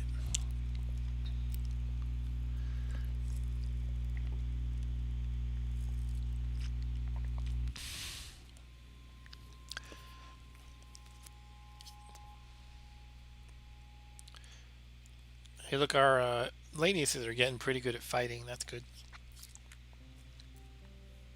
Okay, we should think about what we want to spend money on next. I feel like we're not in a dire need of any particular system upgrade at the moment.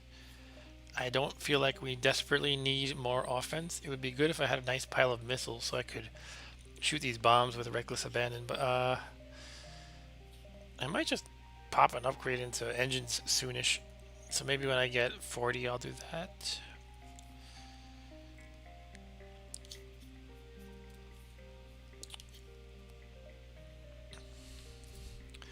Otherwise, we can just kind of bop around up here. They're so far behind the fleet. It's kind of funny. Let's see, how many spaces could we go? We could go 1, 2, 3, 4, 5, 6, 7, 8. Or if we miscount a little bit, we could go 1, 2, 3, 4 instead of this 4. You know, in other words, if this thing is coming too close, we could always change our minds on that. So I think we'll do that.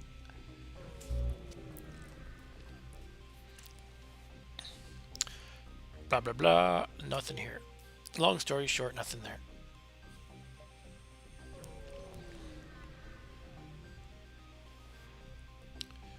You arrive in the system and immediately discover a pirate ship nearby. Strangely, scans indicate there are no life forms aboard. You salvage anything useful but find no clue as to the whereabouts of the former crew. I will take the 2 missiles and 16 scrap for sure. Yeah, so my initial count will have to be adjusted slightly as I jump here, then here, then here, then here. I could buy that engine upgrade now. Again, I feel like it might be like... I feel like I've got a handle on the enemies, at least in this sector. So I could just hoard it and see if another opportunity comes up. On the other hand, engines are always good to upgrade, basically. I think I'll pop one into engines. Can I manage without a power bar though? Let's see. Oh, interesting. I didn't, okay. I kind of meant to go back and see it, like, kind of undo, but I hit escape instead of undo, and that counted as accept. You cannot, you don't undo it when you hit escape, you actually accept it. So don't do escape unless you really want to accept it. I guess I'll just go with the power bar.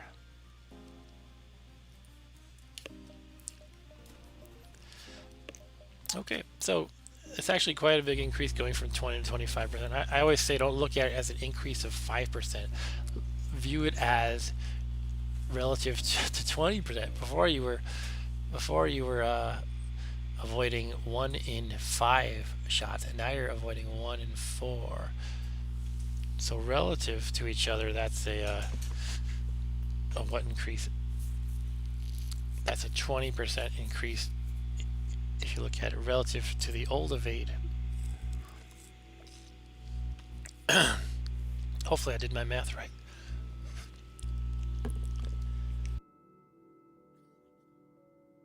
Excuse me. Okay, let's move on.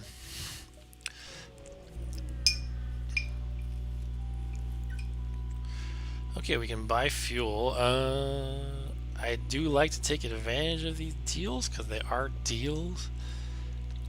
We have 16 though. So it really becomes a question of, is it worth the investment at this point? I might just get 3. It does feel like overkill, but I will use the fuel. It's a matter of, do I ever get into a situation later when I'm saying, oh, I really need fuel and I'm paying more for it. So that's the situation.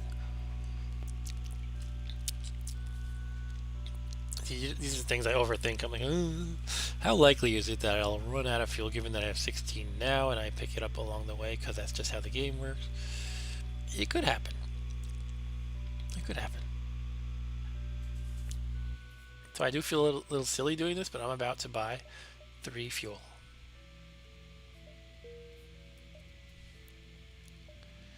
And, you know, I'll basically get, like I said, hopefully that means I don't have to actually go, oh, I really got to get to a store now and spend money on fuel when I really need it for something else and it'll cost more. So hopefully that pays off, but no point in stressing over it. Oh, this one. You arrive at the Zoltan research facility. They say they are researching genetic distortion due to stasis sleep and prolonged FTL travel. They ask if your crew has the time to undergo a few scans. Yeah, let's do it. If your crew calmly lines up for the Zoltans to take their readings, after a short time, the process is done. They contact you. Thank you for your participation in our study. Please accept these small cakes made from stiff dough, as well as some scrap. What are they, like stale biscuits? But I got some scrap at least. That's like a low level of scrap. 8 scrap. You follow the distress beacon to a tiny asteroid belt. You find a small ship struggling to maneuver through the field. They respond, help, our shields are down and we won't last long. We can shield them with ours. Don't risk the ship, or the blue option. The blue options are usually better. Offer to beam them aboard. They reluctantly agree. Once aboard, you watch as their ship crashes against a massive rock. They thank you, but say, I don't know what we'll do without our ship. As the captain, I feel obligated to help you with our mission, your mission. And we now have an NG named Mr. Booga. Alright, welcome, Mr. Booga. Does anybody remember, I think it's only you watching tonight, Arturo, but does anybody remember Mr. Boogedy? Mr. Boogedy. You can Google for that one. Mr. Boogedy. Let's see if I can spell it right. Yeah, Boogedy. That was a made-for-TV movie on, we had this weekly Disney movie. It was called the Disney Sunday Movie every Sunday night. And it's really kind of out of character for a Disney movie called Mr. Boogedy, in which it's kind of like a goofy horror movie almost, if I remember correctly. And there was the Boogedy Man, Mr. Boogedy. And when he stalks you, he says, Boogedy, Boogedy. Something like that, if I remember correctly. It's been like 30 plus years. Anyway, I always remembered that one out of all the Disney Sunday night movies because it was ridiculously awesome. It was ridiculous and awesome. Wow, we just found a heavy laser Mark II for no reason and 10 scrap. That's very expensive, of course. 2 shots per charge, normal damage 2. That's good. I tend to prefer fewer damage but more shots though, because it's just so nice to have that versatility of being able to plow through many levels of shields. This thing is like a little bit overpriced. You spend 3 power, and that's really good if you have gotten through the shields. You could do 2 shots of 2 each, but you're not in that position all the time, obviously. So it doesn't really thrill me that much. I might sell it, especially since I'm boarding so much. But for now, I have it. I'm actually a little disappointed that I am very far from the fleet, basically, so I'm not going to have a maximal number of jumps. Like, if I had another 2 beacons here and there, I could squeeze in some extra jumps. So it makes me feel like I wasted that choice 1 earlier a little bit, the one you recommended, Arturo. Oh well, that's the way it goes, I guess. What do we want to upgrade next anyway? I don't know. We could try to get another level of weapons just so we can use 2 of these at once. We could start saving for level 3 of shields. You can't go wrong with that. Or we could just save until something cool comes along in the store. I don't usually take that approach. You spot a mantis ship hunting in the distance. Let's aid the civilian ship. You frown and power up the weapons and prepare to engage the mantis ship. Not today. Okay, we're gonna get boarded by mantis. No, they don't have boarding. Okay, we're gonna blow up the mantises. We can use a bomb now. We have 4. I'm talking like it's a huge number. We got 4. It's like, who can stop us, right? Yeah, I'm gonna assume they don't have Laniuses, so we could board the engines, bomb the med bay, and the mantises will be dangerous, but we will remove the oxygen, so that will help us a lot, I think. Your fault for listening to a noob that hasn't even end the game even well, it wasn't a bad option, and it is very valuable to get the extra jumps. It's just I don't think, given the path I took, I'm not capitalizing it as well as I could have. So it's my bad, I think. Also, we have the mind control to help in the battling. That's something to keep in mind. So let us do that. I will take off Clone Bay. I will not forget to re-enable it if necessary. Okay, we have an NG to pick on for now. And now 2 mantises. So we will mind control 1 or they're going to kick our butts. And now we have an NG and a mantis against 2 Laniuses and a mantis. Definitely got to keep an eye on the battle though. And here comes a missile that could give us a little trouble. Oof, right in the pilot seat. Okay, let's get the NG over there to repair ASAP. Actually, let's get 2 NGs in there. We bombed the medbay, hooray. And that mantis, who is no longer mind controlled, ran right over to the weapons room. Hang on one second, I'm trying to decide if I want to smash the weapons or kill this NG who's repairing right away. ¿Por qué no los dos? Okay, we killed the crew.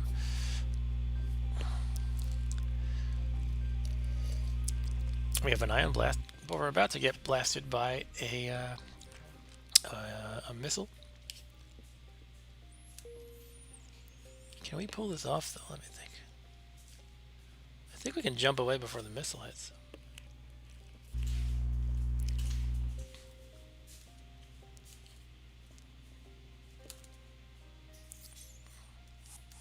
I don't think it's gonna happen. I'll try though. Oh, they're still counting as aboard the enemy ship. Okay, that's not gonna work then. Oh well. What about now? Yes. But I think it's gonna hit me anyway. I'm not entirely sure though. Well, let's give it a shot, right? It missed. Now, did it miss because we jumped though? I'm not entirely sure. You arrive near a damaged and dilapidated space station. It appears to be abandoned, but you detect faint life signatures on board. Board the station and look for survivors or scrap some of the debris. I just can't remember what anything does today, so I'm just gonna keep googling. You arrive near a damaged and dilapidated space station. Okay, so what this one can do is, if you pick number 1, you can get a low amount of scrap, or gain a human crew member and a low amount of scrap, or you can receive a low amount of scrap, and there's a second step in which you can lose a crew member. But with Clone Bay, you will not lose the crew member. Hold on, you stop your crew's clone from forming. Oh, no, wait. You do lose the crew member. It just gives you a special message. Because basically he gets a disease. And what happens is you stop him from cloning because you don't want him to reappear with the disease. Because apparently clones catch the disease of their parents. I don't know. Anyway, number 2 is you just get a random amount of scrap. So we don't know if it'll be low, medium, or high. And basically it comes down to, do we want to risk a crew member to gain a human? No, I would say not. It would be pretty devastating if we lost Elanius, I think. And I don't really want to lose any of the others too. Maybe lose one NG. But you don't get that choice. So I'm going to scrap some of the debris. Okay, we got 22, which is probably like a medium amount. And that's that.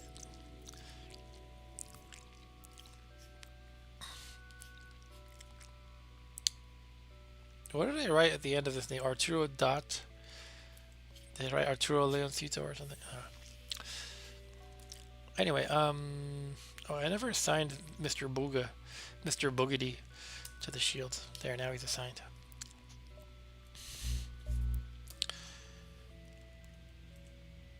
Okay, what to do? I'm mostly thinking if I want to upgrade or just jump. Let's jump. As Van Halen said, might as well jump. We can do another rebel controlled. Well, it's the first rebel controlled.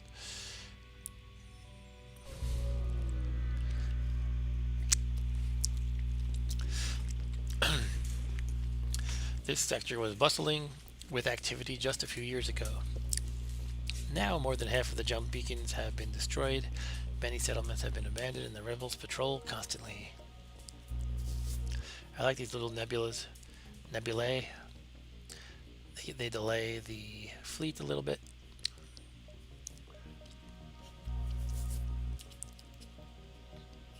I say we save for the next level of shields. If we could do that by Sector 3 on hard, that would be pretty damn good. That's going to cost us 100, and then the power bars is going to be 50. So 150, should we do that? That's pretty crazy, yeah.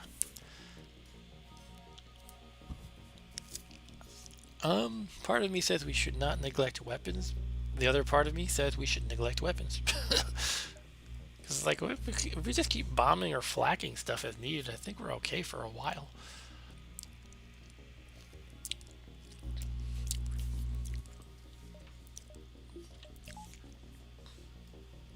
Okay, I'm saving up for those shields. Uh-oh, we lost a lot of power. I usually hit blues by instinct, but in this case it's like, I think I want to fight, right? I'm going to keep Googling things just to be cheesy. You jump into a sector.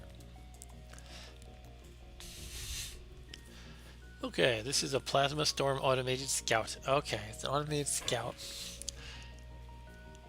So we can fight it, and that'll be an auto ship with default rewards. We can attempt to outrun it. One outcome of that is nothing happens because we lose the ship, and the other outcome is you fight a ship. So it's basically, do I want to try to avoid the ship or not? Let's just fight it. So we'll want to use flak, and unfortunately we do have a missile as well as this cannon. The lasers, that is. Yeah, it's not ideal, but I think we can take out the weapons hopefully fairly quickly. Flak can be unreliable with where you actually hit. The bomb might be more reliable. Let's think about that. Maybe we should just give it a bomb. A bomb for one hit, and then we'll blast it with flak repeatedly after that.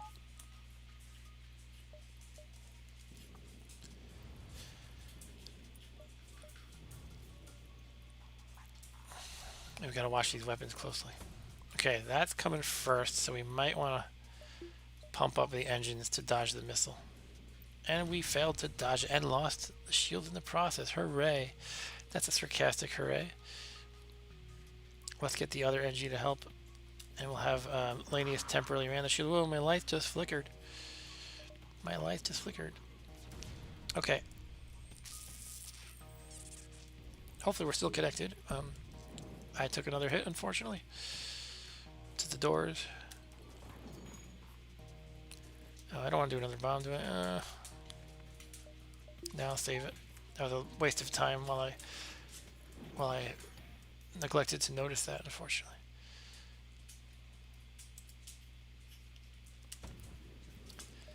Okay, let's dodge this missile. Come on, guys. Oh, no.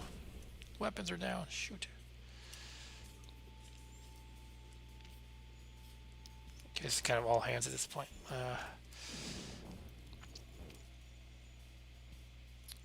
Damn.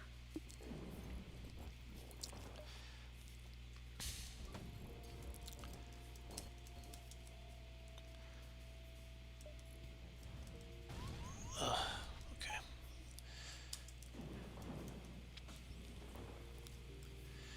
Not great. Man, yeah, not great at all. Dodge it, come on. Oh, man.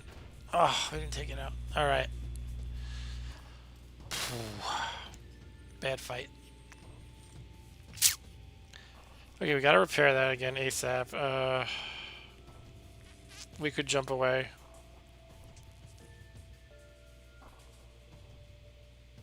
In like a moment. I don't like it, but I think that's the best option.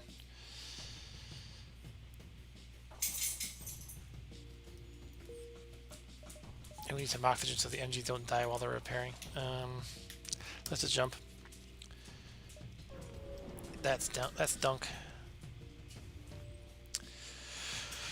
Okay, now we have another auto scout. Well, this was an auto assault and has missiles again. Oh, good, this too.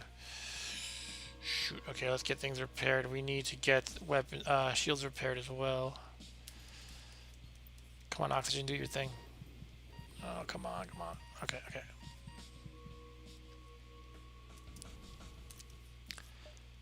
Okay, we need a weapon online.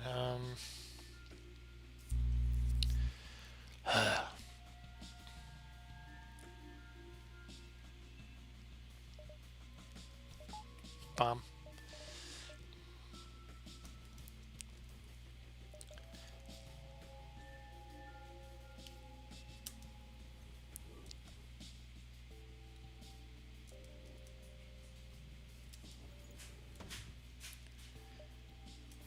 Okay, here comes the missile.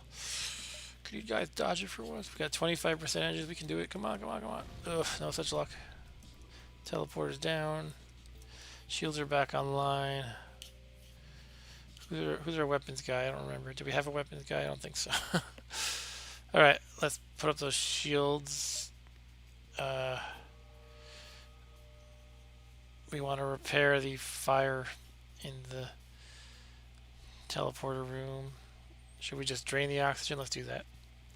We don't need it, and we don't need the functional teleporter urgently, but we want to put out that fire before it spreads.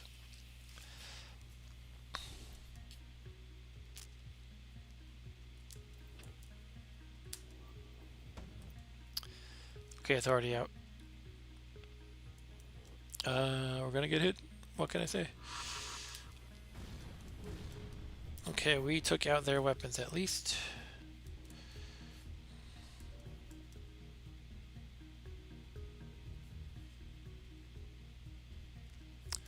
Let's switch to advanced flak in the meantime.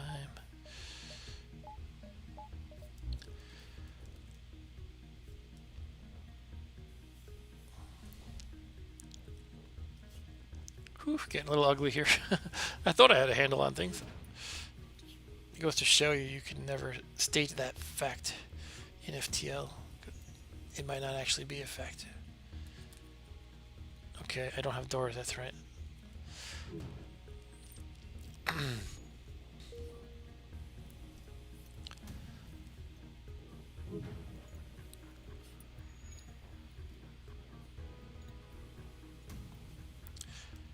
After this repair, I'm returning the two Laniuses to their home place, which is the teleport bay. Because I want to get all the oxygen situations, like all the rooms, back to their normal oxygen levels. It's not good having this weird mix of oxygen-free rooms and regular rooms.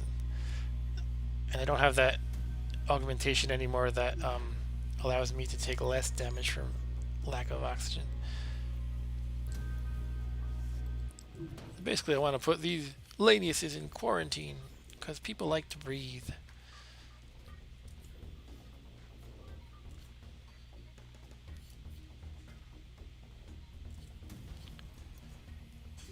Okay, we won, although it's a little bit tight.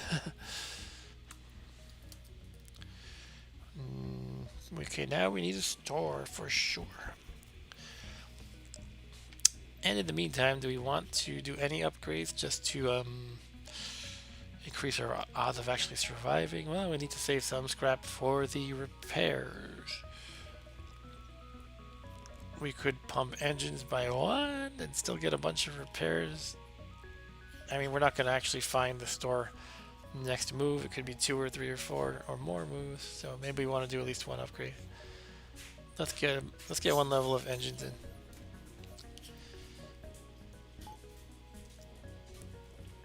Okay. Mr. Booga.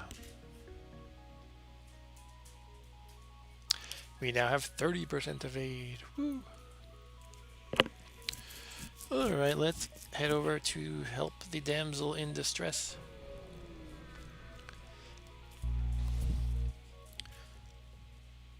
Oh boy, I don't have a choice here, do I? Okay. Alright, yeah, now I have the choice. Okay. Help, our shields are down. We won't last long. They're in an asteroid field. I will teleport them aboard. Cool. They reluctantly agree. Once aboard, you watch as their ship crashes against a massive rock. Again, they thank you, but say, I don't know what I do. They're a ship captain. Blah, blah, blah, blah, blah, blah, blah. Anyway, long story short, we have a rock man known as Justin, and Justin is good at piloting. Is he better than Elizabeth the Mantis? He sure is. And Elizabeth the Mantis can go out and man the weapons.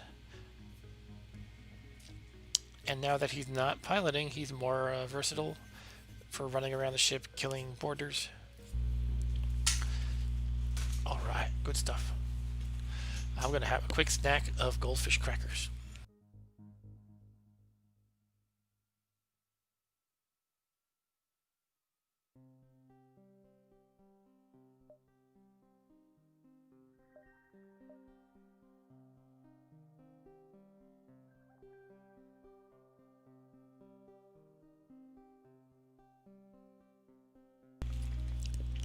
I'm living like a king with my Macallan whiskey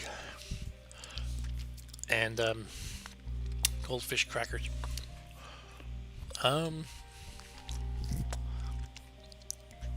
So as I was chewing my goldfish crackers, oh no, I didn't want to do that. Okay, I guess I'm doing that now. Anyway, I meant to just show you the 2 paths I could take and kind of count. Alright, I guess I'm going that way. You detect a rebel scout on an attack approach to a small refueling outpost. Their weapons are charged, but they're not firing yet. Let's do it. We may die. Oh, they have a missile. We may die. I was gonna say but I think I'm gonna leave it there. We may die. All right. Do we want to bomb? We want to bomb. That's our best bet of disabling their weapons right away. I wonder if I could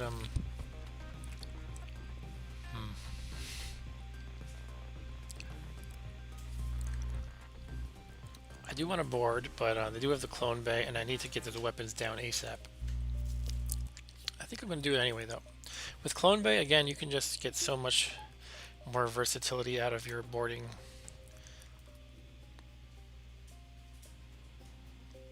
Let me think about it. I could board the weapons.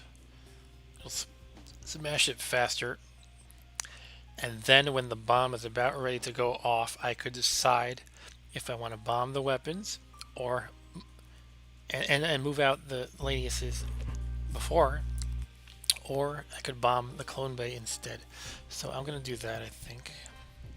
And I'm going to get ready to mind control too, so we can smash these weapons faster. I think this is probably the most efficient way to do it. 3 guys. We kill off this guy. Well, there's 2 guys coming, unfortunately, but the lack of oxygen will damage them soon enough. And they run off. We're going to get hit by a big fat missile any moment, though.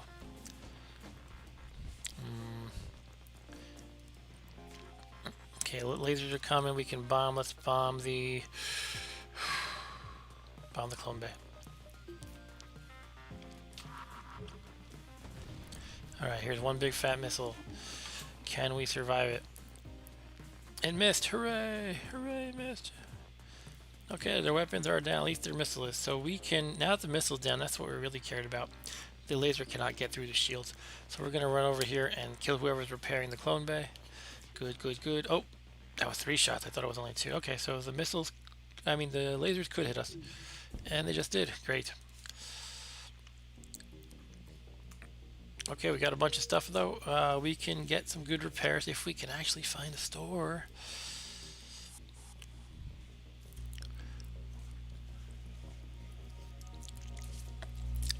I should go back to my old habit of taking a sip after each ship that I defeat. What I was trying to say earlier, before I accidentally jumped, is I was going to say I'm here, right? I can go up in this way or down in this way. The bonus to the downward way is the nebula here.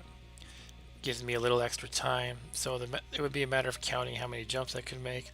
I was going to say I could probably do 1, maybe 2, 3, 4, 5, 6, 7 to the exit with one of them being a nebula, or 1, maybe 2, 3, 4, 5, 6, 7 with no nebula. Will I be able to do it? I could probably squeeze in one more jump, but I don't know with the lack of nebula. Anyway, I guess I'm going upward now anyway. It would be really nice to find a store, because I am clinging to life here. I'm living on a prayer. This is when you have to consider another thing. So if you're adjacent to a store, you know that it's there, right? It'll tell you if you're adjacent. So if I go here, right, I am not discovering any new stores, right? So if I want to maximize number of jumps, I'll probably go here. If I want to improve my chances of finding a store sooner than later, I'll go here. Given the current situation and the fact that I could probably squeeze in one more jump later on by kind of going downward-ish, I'm going to go here. That's my reasoning. I'm sticking to it. Is there anything else I need to do here? Let's move guys around. I had never assigned the Rockman and the Mantis to their new post, so let's do that now. I could buy something and still have a decent amount of scrap for repairs. I could get another weapon point. That might be worth it. The upgrade is 40 and the power would be 25. So I'd have 65. Giving me a good 26 for repairs. Not a ton, but good enough. And the extra weapon point would probably make a decent difference, being able to fire the flak and bomb at once would be helpful, I think. So I'm going to do that. And most likely I'll find more scrap before I find a store anyway.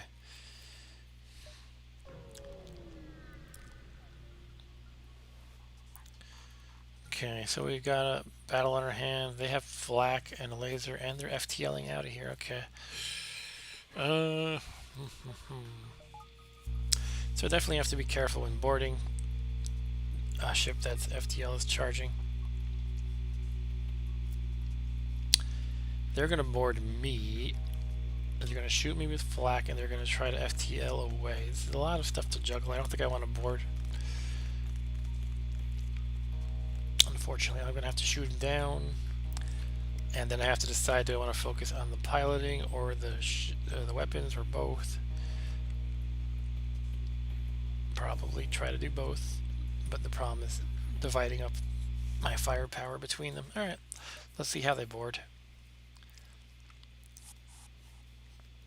They're right in the pilot room. I mean, Mr. Rockman can take him out, so it's not too much of an issue. Okay, advanced flak is ready. How do I want to do this?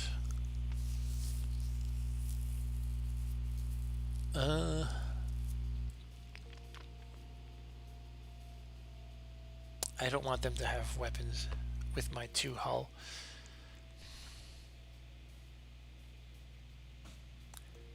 So I'm taking out weapons, or trying to. Okay, 1 weapon down is a good start. But the flak is coming. And this could be it if I have bad luck. No, it's 3 shots, so well, depending on the timing of this laser, it could be it for me. If they shoot at basically the same time, I'm dead probably. Nope. Okay, it's going at the same time. Is there anything I can do? Not really, but just pray a little bit. Why is my engine so low? Do I have a better engine guy? I thought it was 32 before. Was it 32? Oh, my pilot is occupying the fight. Okay. If we mind control him, he'll be out of the fight, and thus we will gain evade instantly. See that? 32 now. Okay. So last second optimization, I guess you could say. Okay. And we are alive with the 1. Scrap. Oh my god. And I didn't get that bomb off because I waited too long. Okay. Shoot. Okay, we gotta repair this. NG's over to repairs, and we'll split the Laniuses up between shields and engines. Oh good, my mind control guy is helping me repair as well. Let's fire flak. Let's not let that go to waste. Bomb is back. Oof, didn't do any damage. Okay. Alright, I think all we can do is pray. Oh, I didn't pray hard enough. Well, that's that, folks. We have failed to live. Failed to win on hard. I thought we had a good handle on it for a while, but there was that one battle where I just took a ton of damage. It didn't go well. And that gave me a little leeway from that point onward. Alright, that's that. We still have some time left. Usually I continue till about 12 and it's 11:15. And I still have a little bit of whiskey left. We could play another game. I could start something else entirely, just something out of the blue. I don't know. Just speculating. Any ideas? Shall we play Super Meat Boy?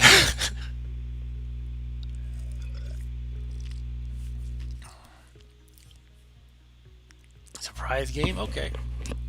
Surprise game. Let's see.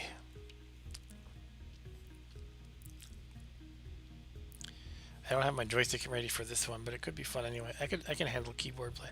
I'm just looking at installed games because I don't want to like install a whole new game and wait and stuff.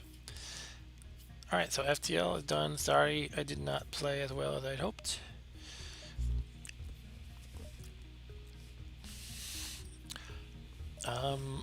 It's always good to ponder about what could you have done differently to do better.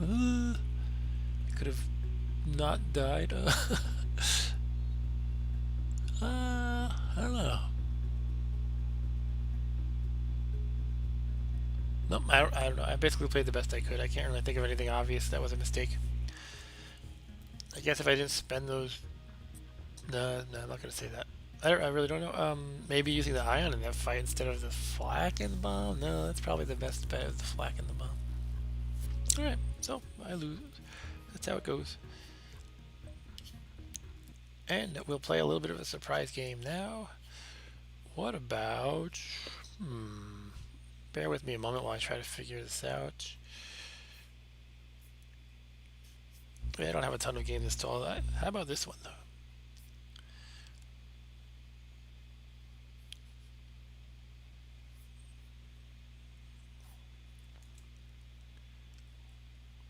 Let us change Windows to capture. And my new one is not showing up in OBS. Okay, 1 second. Maybe I have to switch to windowed mode because it's in full screen right now.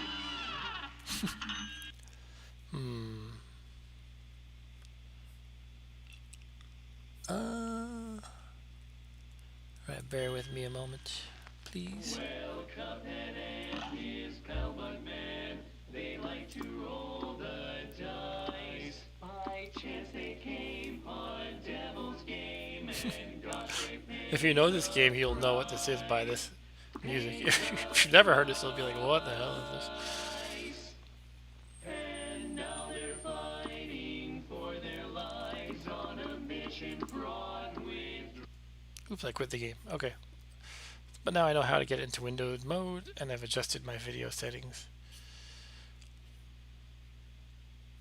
No, not that one.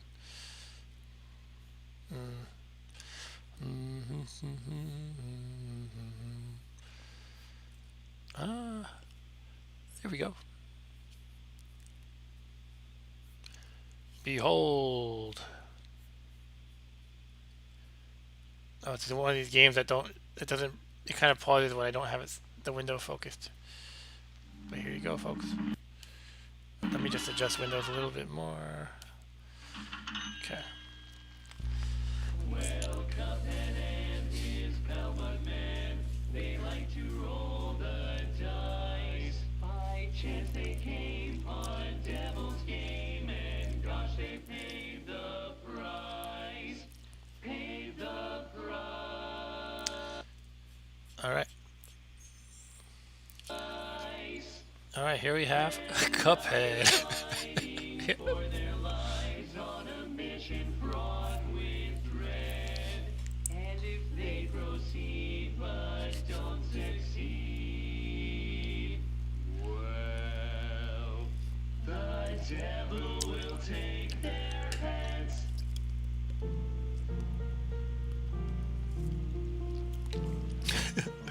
This game is pretty awesome, actually, but it's very hard. And I might have had too much whiskey to function in this game very well. As you can see, it's meant to look like a really old-timey cartoon with music kind of from the era, I guess. I guess we're talking, I don't know, probably 40s or earlier, 30s. I don't have a joystick, so I have to configure keyboard, so please bear with me. I mean, I do have a joystick, I would have to grab it and stuff, and it might not even work. Move right, move up, move horizontal. What is it? I don't know why there's a separate one for that. Anyway, I'll figure it out. Yes, they stole Mickey Mouse's pants. Alright, so we got jump, shoot, X shoot. I don't know what X shoot means. X shoot. Extra shoot, okay. Tab, switch weapon, C's to lock. I don't remember what lock means. Okay, I think I got it. I'm a little rusty in this game, so I'm going to be terrible. Okay, so basically I'm going to use the bottom 4 keys on my keyboard and left shift. Oh, that's going to be tough. I might want to adjust this a little bit. Let's do Z and X for jump, but I'm going to change lock and extra shoot to A and S because I think I like that a little bit better. Replace. Okay, it's not working.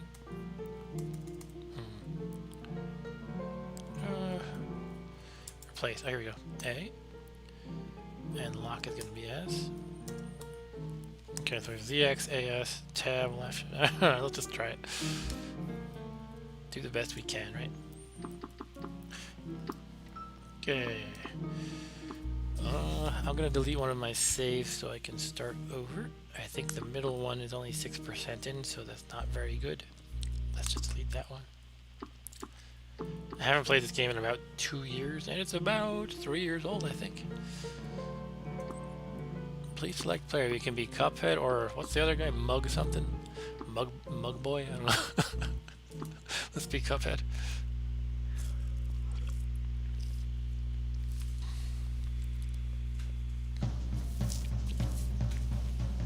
Cuphead, don't deal with the devil.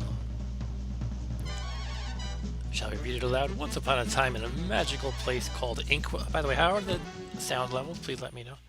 I'm going to take a... Okay, I switch over to my OBS manager, stream manager, and the sound goes off, so it's hard to tell. I think I should make it a little lower, though. Maybe that'll be okay. Okay. Once upon a time in a magical place called Inkwell Isle, there were two brothers named Cuphead and Mugman. They lived without a care under the watchful eye of the wise elder Kettle. One day the two boys wandered far from home and, despite the elder Kettle's many warnings, ended up on the wrong side of the tracks and entered the Devil's Casino. Inside, Cuphead and Mugman soon found themselves on a winning streak at the craps table. "Hot dog!" exclaimed King Dice, the casino's sleazy manager. "These fellas can't lose." "Nice run, boys," laughed a newcomer. The brothers gasped. It was the casino's owner, the devil himself. "Now, how about we raise the stakes?" he suggested with a toothy grin. "Win one more roll, and all the loot in my casino is yours," the devil boomed. "But if you lose, I'll have your souls. Deal?" Cuphead, blinded by easy riches, nodded and grabbed the dice for a throw. "Good gosh, Cuphead, no!" cried Mugman, for he understood the danger. But it was too late. "Snake eyes!" laughed the devil while slamming the floor. "You lose!" The brothers trembled in fear as he loomed over them. "Now about those souls." The brothers pleaded for their very lives. "There must be another way we can repay you." Mugman stammered. "Yes, but please, Mr. Sorry, wrong voice. "Yes, please, Mr. Cuphead added. Perhaps there is," the devil snickered, pulling out a parchment. "I have here a list of my runaway debtors. Collect their souls for me, and I might pardon you 2 mugs." "Now get going," the devil roared, kicking the boys out most rudely. "You have till midnight tomorrow to collect every one of those souls. Otherwise, I'll be the one collecting yours." They have milk in their heads. Cuphead and Mugman were terribly frightened and ran away as fast as they could. "Come on, Mug," panted Cuphead. "We have to find the Elder Kettle. He'll know what to do."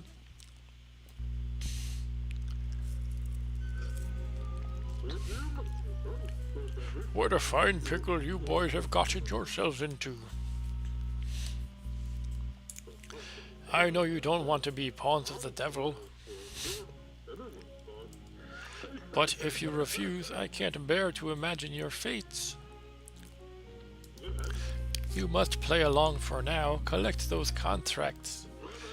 And you'd best be ready for some nasty business. Your debtor friends won't be very friendly once you confront them. In fact, I expect they'll transform into terrible beasts. Oh no. Take this potion so they won't hang you out to dry. It will give you the most remarkable magical abilities. Now go to my writing desk and use the mystical ink well there.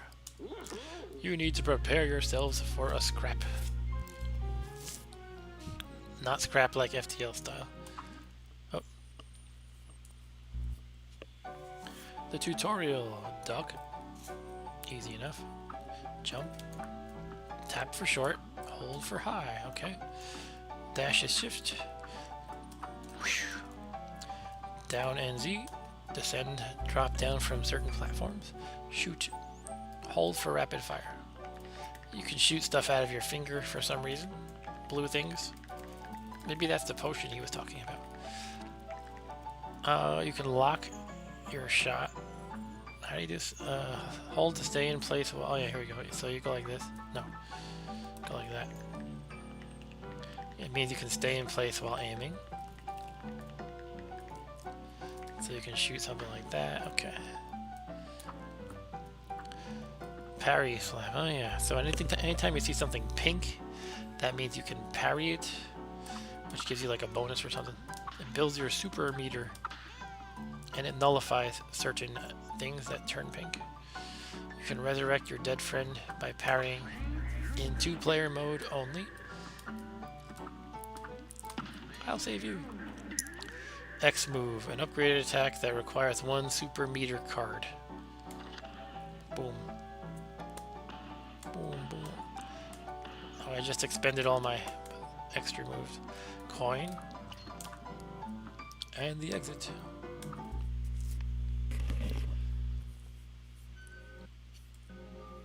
Okay. So now what do we do? Tutorial, we did that. You'll have to lay out all those debtors to move on. Now shake a leg. Alright, let us begin the game. First we get the overworld map kind of thing.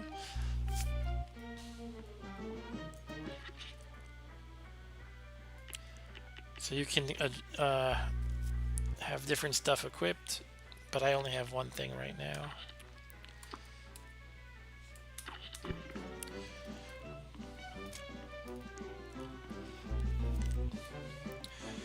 Here's some apple-headed moron. Hello, apple-headed moron. Hey, fellas, looks like you're in for it now, eh?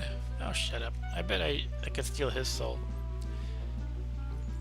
Well, I used to be the same way, always getting into trouble. Running, jumping, shooting. But now I prefer just strolling around and going to the pictures. But hey, let me give you a hand. Take this. 3 coins. Hey, they got Pac-Man on them.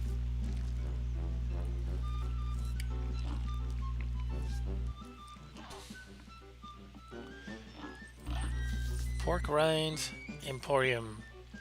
Chicharrones Emporium.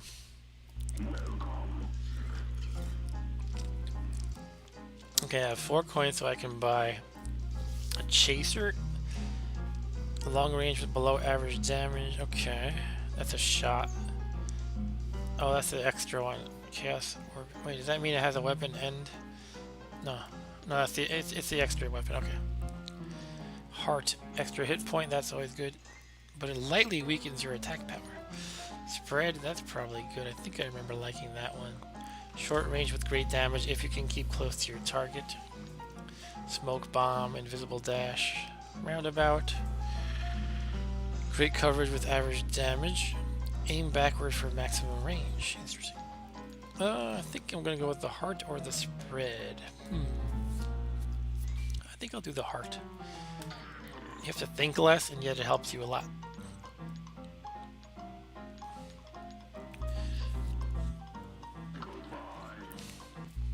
Goodbye.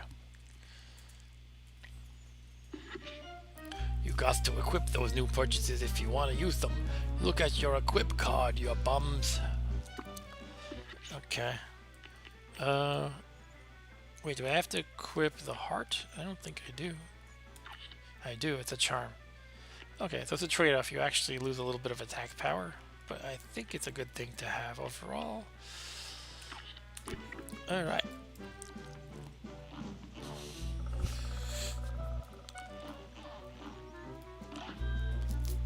Run and gun.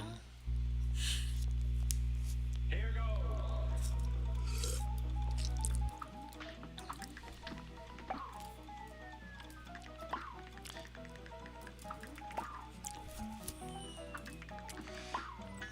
Die flower people.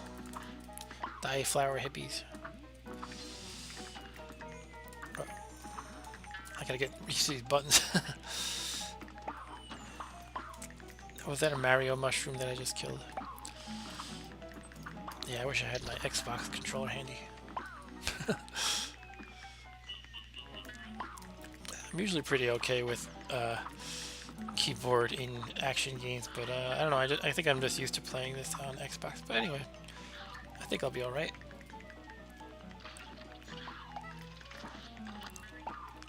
So this game's kind of like Contra when it comes down to it.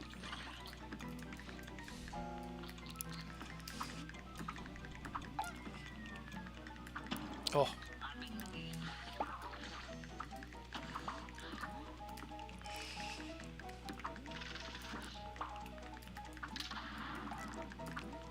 It does get extremely hard. This is like the baby stuff right now. And I still got hit already. Oh, that's a pink thing, so I should be able to parry it. So I'll try that, and there we go.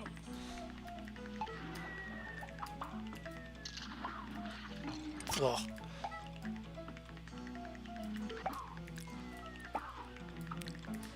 Oh, okay. What's a double jump? I don't remember if I can. I think I can.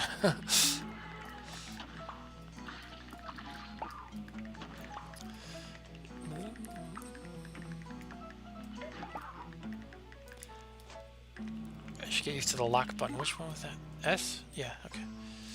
So when I hold S, I can redirect my shooting direction without moving. Oh, okay. As you can see, I was pretty far, close to the flag, which is the end, but I died. Alright, I took some whiskey, even though I did not succeed.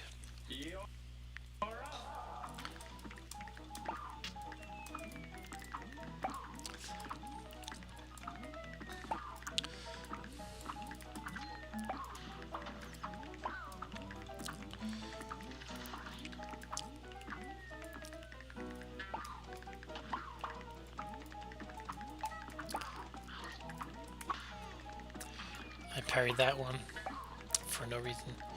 I think you might get a bonus from parrying anything that's pink. Even if it doesn't really help you directly. Oh, that mushroom spewed its stuff on me.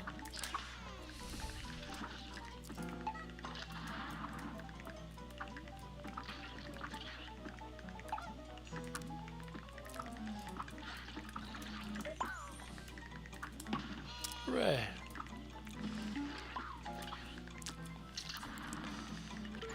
Sorry, I was scratching an itch and I had to step back to the left. Double jump. I couldn't double jump. I thought you could. Maybe you can't. What are they supposed to do there then? Yeah, I think you can like double jump in the parrying. Maybe I just had to go closer to the edge when I jumped.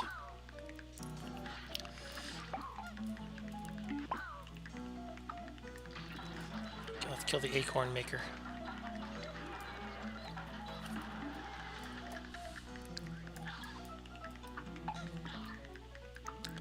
Shoot.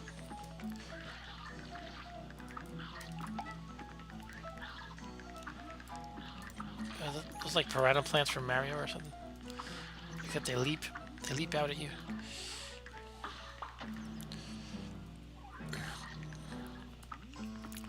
Okay, almost done. Bravo!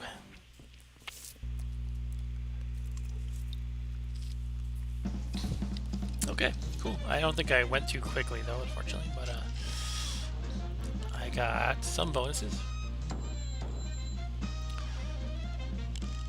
I get an A, hooray! And for a brand new record, it means within this one game slot, I believe. So not like you know, not on this computer or not in the world. Certainly not that. Okay, I could actually go to this tree thingy, or I could. Can I go here? No.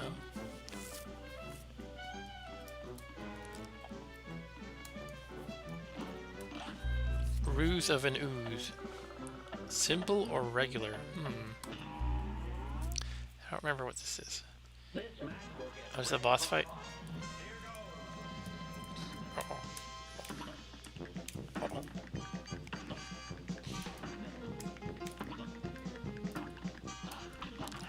Get away, get away.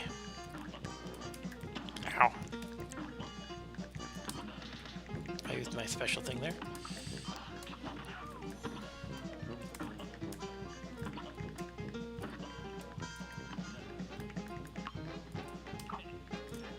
What's he doing now?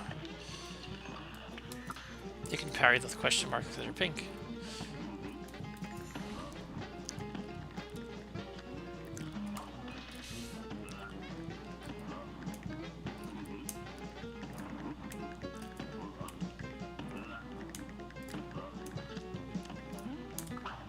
Oof.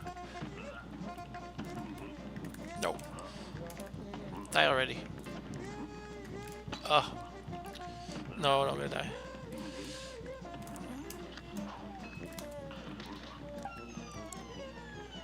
Is he dead? He's still taking hits. Oh, rip. Oh, I have to fight the tombstone, that's right. I forgot about this. I haven't played this in a while. No! Oh. I almost killed him, but his tombstone killed me. I like how this game doesn't really hide from the concept of death. It's like, oh, you died. And also, you kill guys and their tombstones come at you. And yet the style is so cartoony and cutesy. Oh.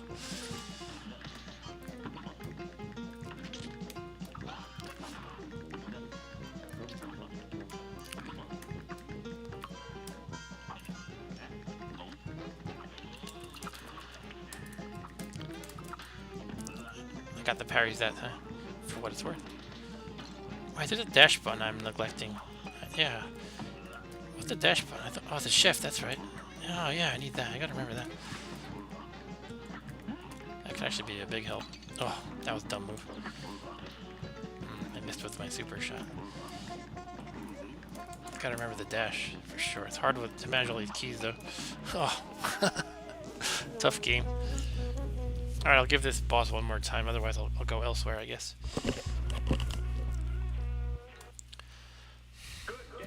This one is not even a hard one, I'm just terrible. I'll blame the keyboard use. But really it's just mostly being rusty, probably.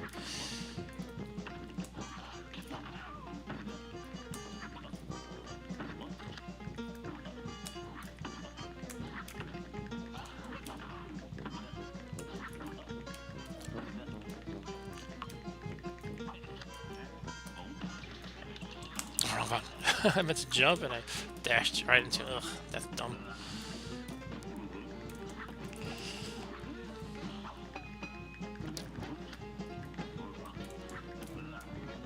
Well, fumbling for the button. Yeah, I don't know. It's kind of hard when I'm decent with keyboard play, but when there's too many buttons, I have trouble figuring them out on the fly. All right, I'm gonna go to the map and try something else.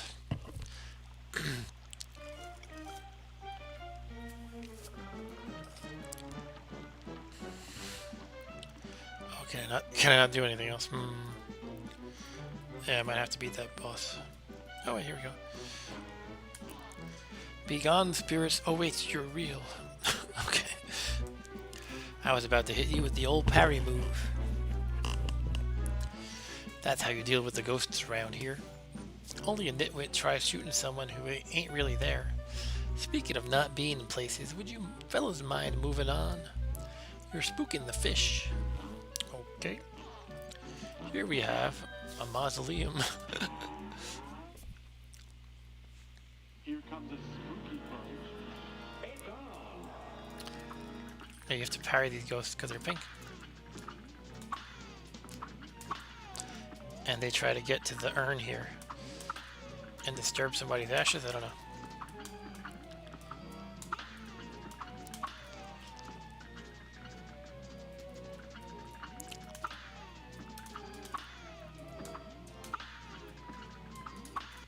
Oh no!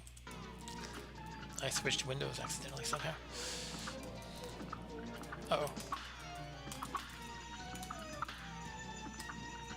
Go away, ghosts.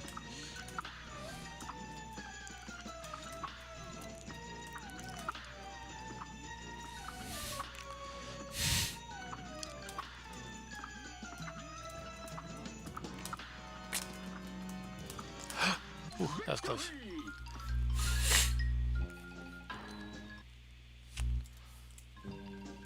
Hooray, I got a thingy. Gosh, I don't know how to thank you boys for saving me. There's only one of me. Where are my manners? I didn't even introduce myself. I am known as the legendary Chalice. Pleased to meet you. I was searching for magic and got trapped by those ghosts. Speaking of magic, please accept this gift. It should help. What did I get? There are other mausoleums around Inkwell Isle. I just wonder... What do you wonder?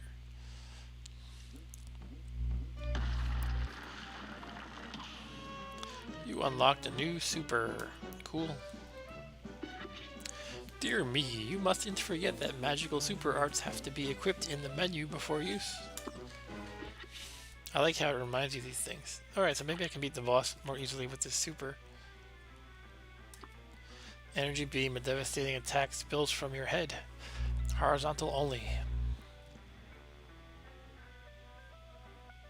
Okay. So I have the pea shooter and the super. Let me see something. Is X shoot the same thing as using a super? I think it is.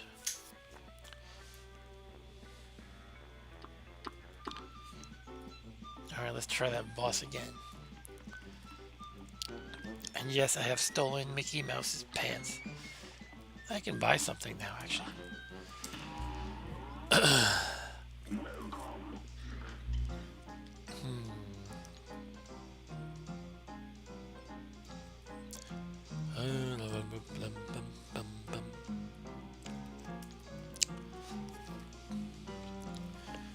Aim backward for maximum range. I don't know, it's weird.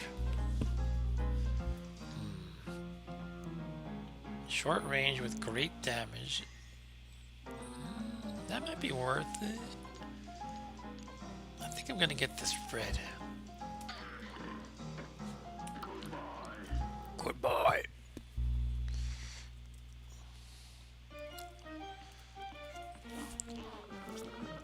By the way, I'm kind of streaming at a low-ish res. You're probably not seeing this game as it's intended to look. I've been using 720p. It should probably be at like 1080 for this game, but oh, probably not the hugest deal if you don't see every detail in this. But it does look really impressive if you see it in the full resolution. Oh, I was playing on regular. Why don't I do simple? Because I'm not doing too well. So I should be able to beat this boss now, probably, hopefully.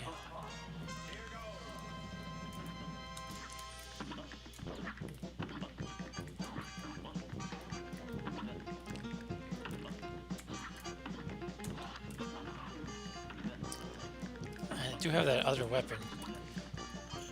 Oh, I think I did not equip it. Silly me. Oh.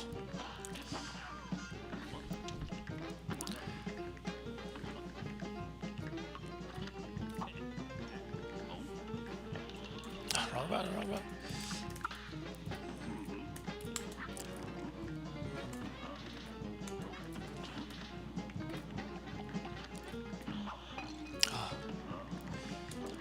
I wonder what the best move is there. You do jump upward when he punches, or what? Try to go under him. Ugh.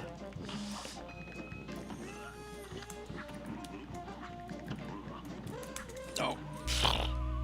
I can't even beat this on the easy level, apparently. Okay, I'm gonna try. Oh, I want to equip it. Let's go back. Can I go back? Yeah. Exit to map. Shift to equip. Okay, what did I get? Oh, shot B is going to be this one, so we can switch between the two. I think. So this one does more damage when close up. It's like a shotgun.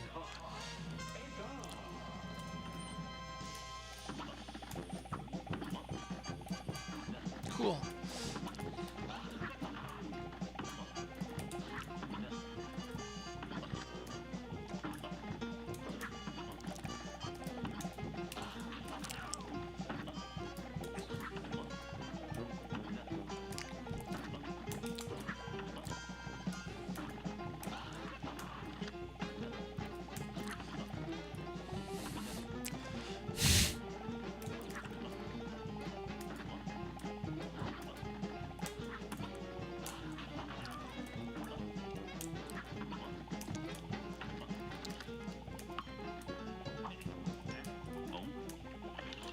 I always do that. I try to jump and I charge into. Oh, I just did something different.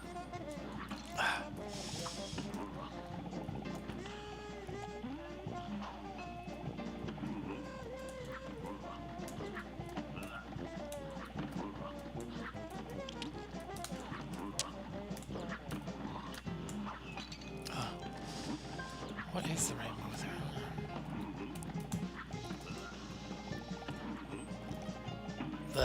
Man. So I'm trying to think, when he punches, if I jump up, it's going to be really hard to get the timing just right. Huh. Tough game. Although I don't remember having trouble on this guy before.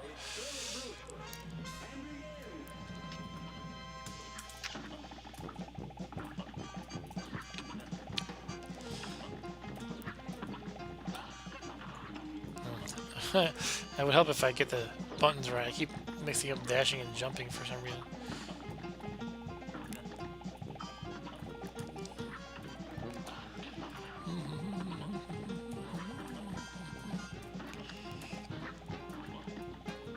Oh, there I go again.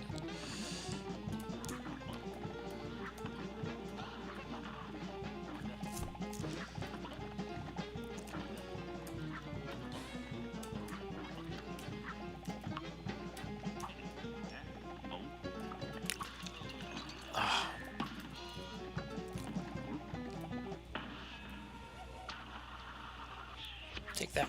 Alright. I think that's all I have in me. I need a joystick or I'm going to just be terrible at this game. That's my excuse anyway, and I'm sticking to it. Let's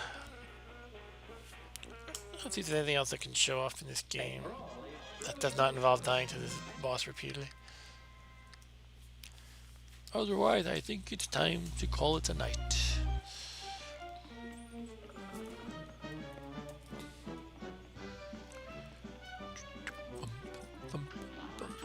Oh, here's a new place. And there's an angry coin man.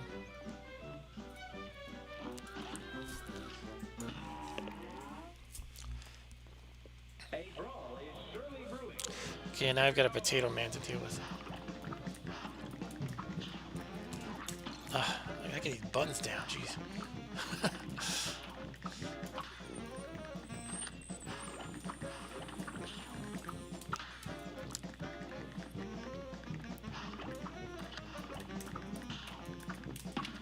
So why is the potato spitting out snakes? I don't know.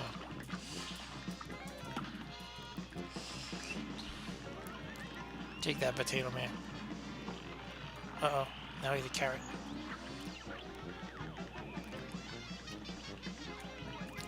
I gotta use the lock a little bit more. Ah, get away from me with your mind control rays.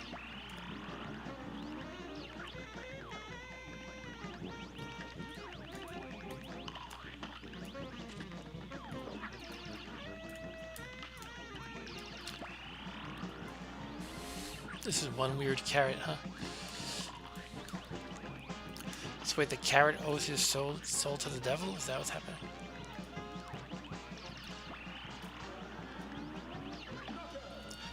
Yes, I have beaten somebody.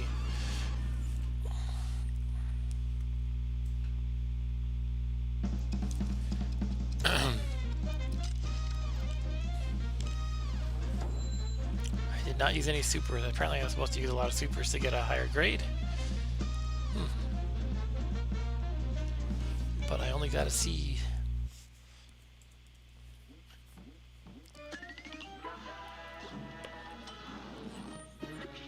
Remember, only a regular battle will let you collect a debtor's soul's contract now screen. Ah, that doesn't count unless I play on the regular difficulty. But I can just explore more for kicks. Harumph, I'll be a monkey's uncle if I'm putting my moolah in the bank. What? Is he afraid of a bank run? For all I know, the devil probably controls the place too. They'll never get a hold of my gold if I spread it all around. And if some Joe happens to find a coin or two, good for him. That's what I say, harumph.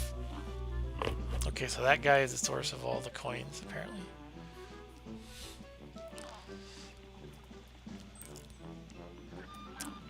Let's go on the ship. Good day for a swell battle. Now go. By the way, this game is mostly boss fights with the occasional run and gun level, which are the Contra style game levels. Oh, oh.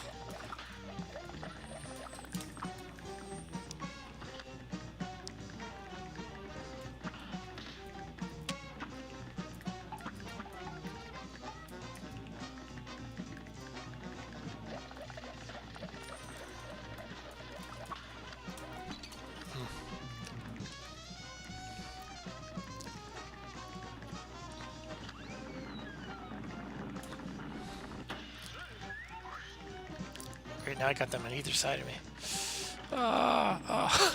Forgot about that. That one turns into a fan and blows you into the other one. Sheesh. Good and bad, because we're from the wrong side of the lily pad. Alright. Good day for a swell battle. Now go.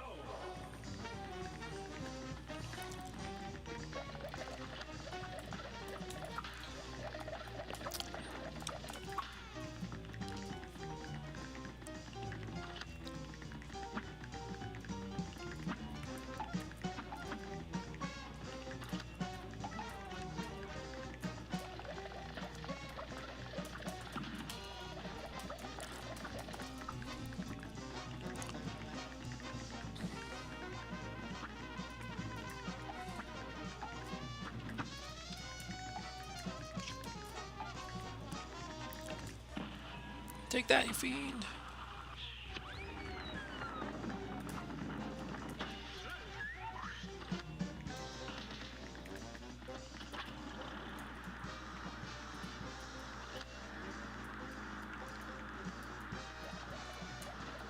Ah. Hooray! They're crying.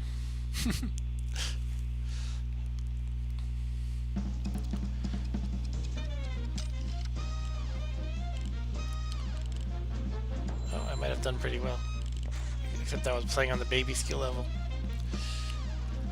Okay, that's a little glimpse into the madness that is Cuphead. Yeah. Interesting game. It's got a cool style to it. It's more fun with 2 players and definitely easier to control with a controller and not a keyboard. But I think I will wrap up the stream. But I have to show you one more thing before we go. For old time's sake. Let me show you something for old time's sake.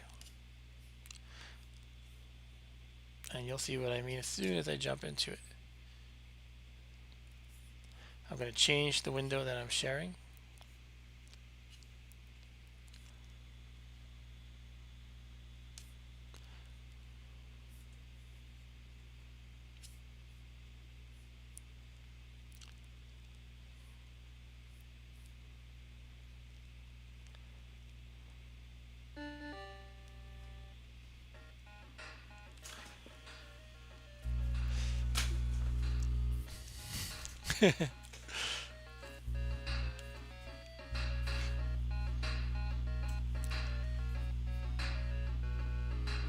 Hope this comes out okay.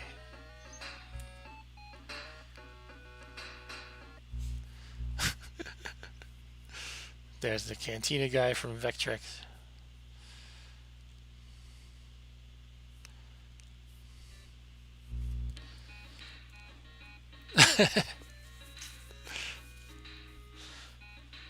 Does it show when I do full screen? I don't know.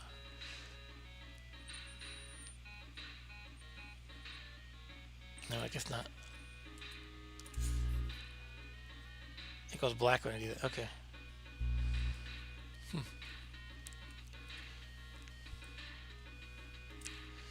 That's the coolest Vectrex app, if it can be called an app. Let's get out of full screen.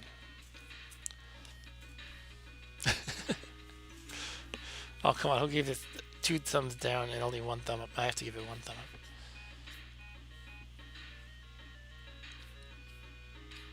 Do do do do do do do.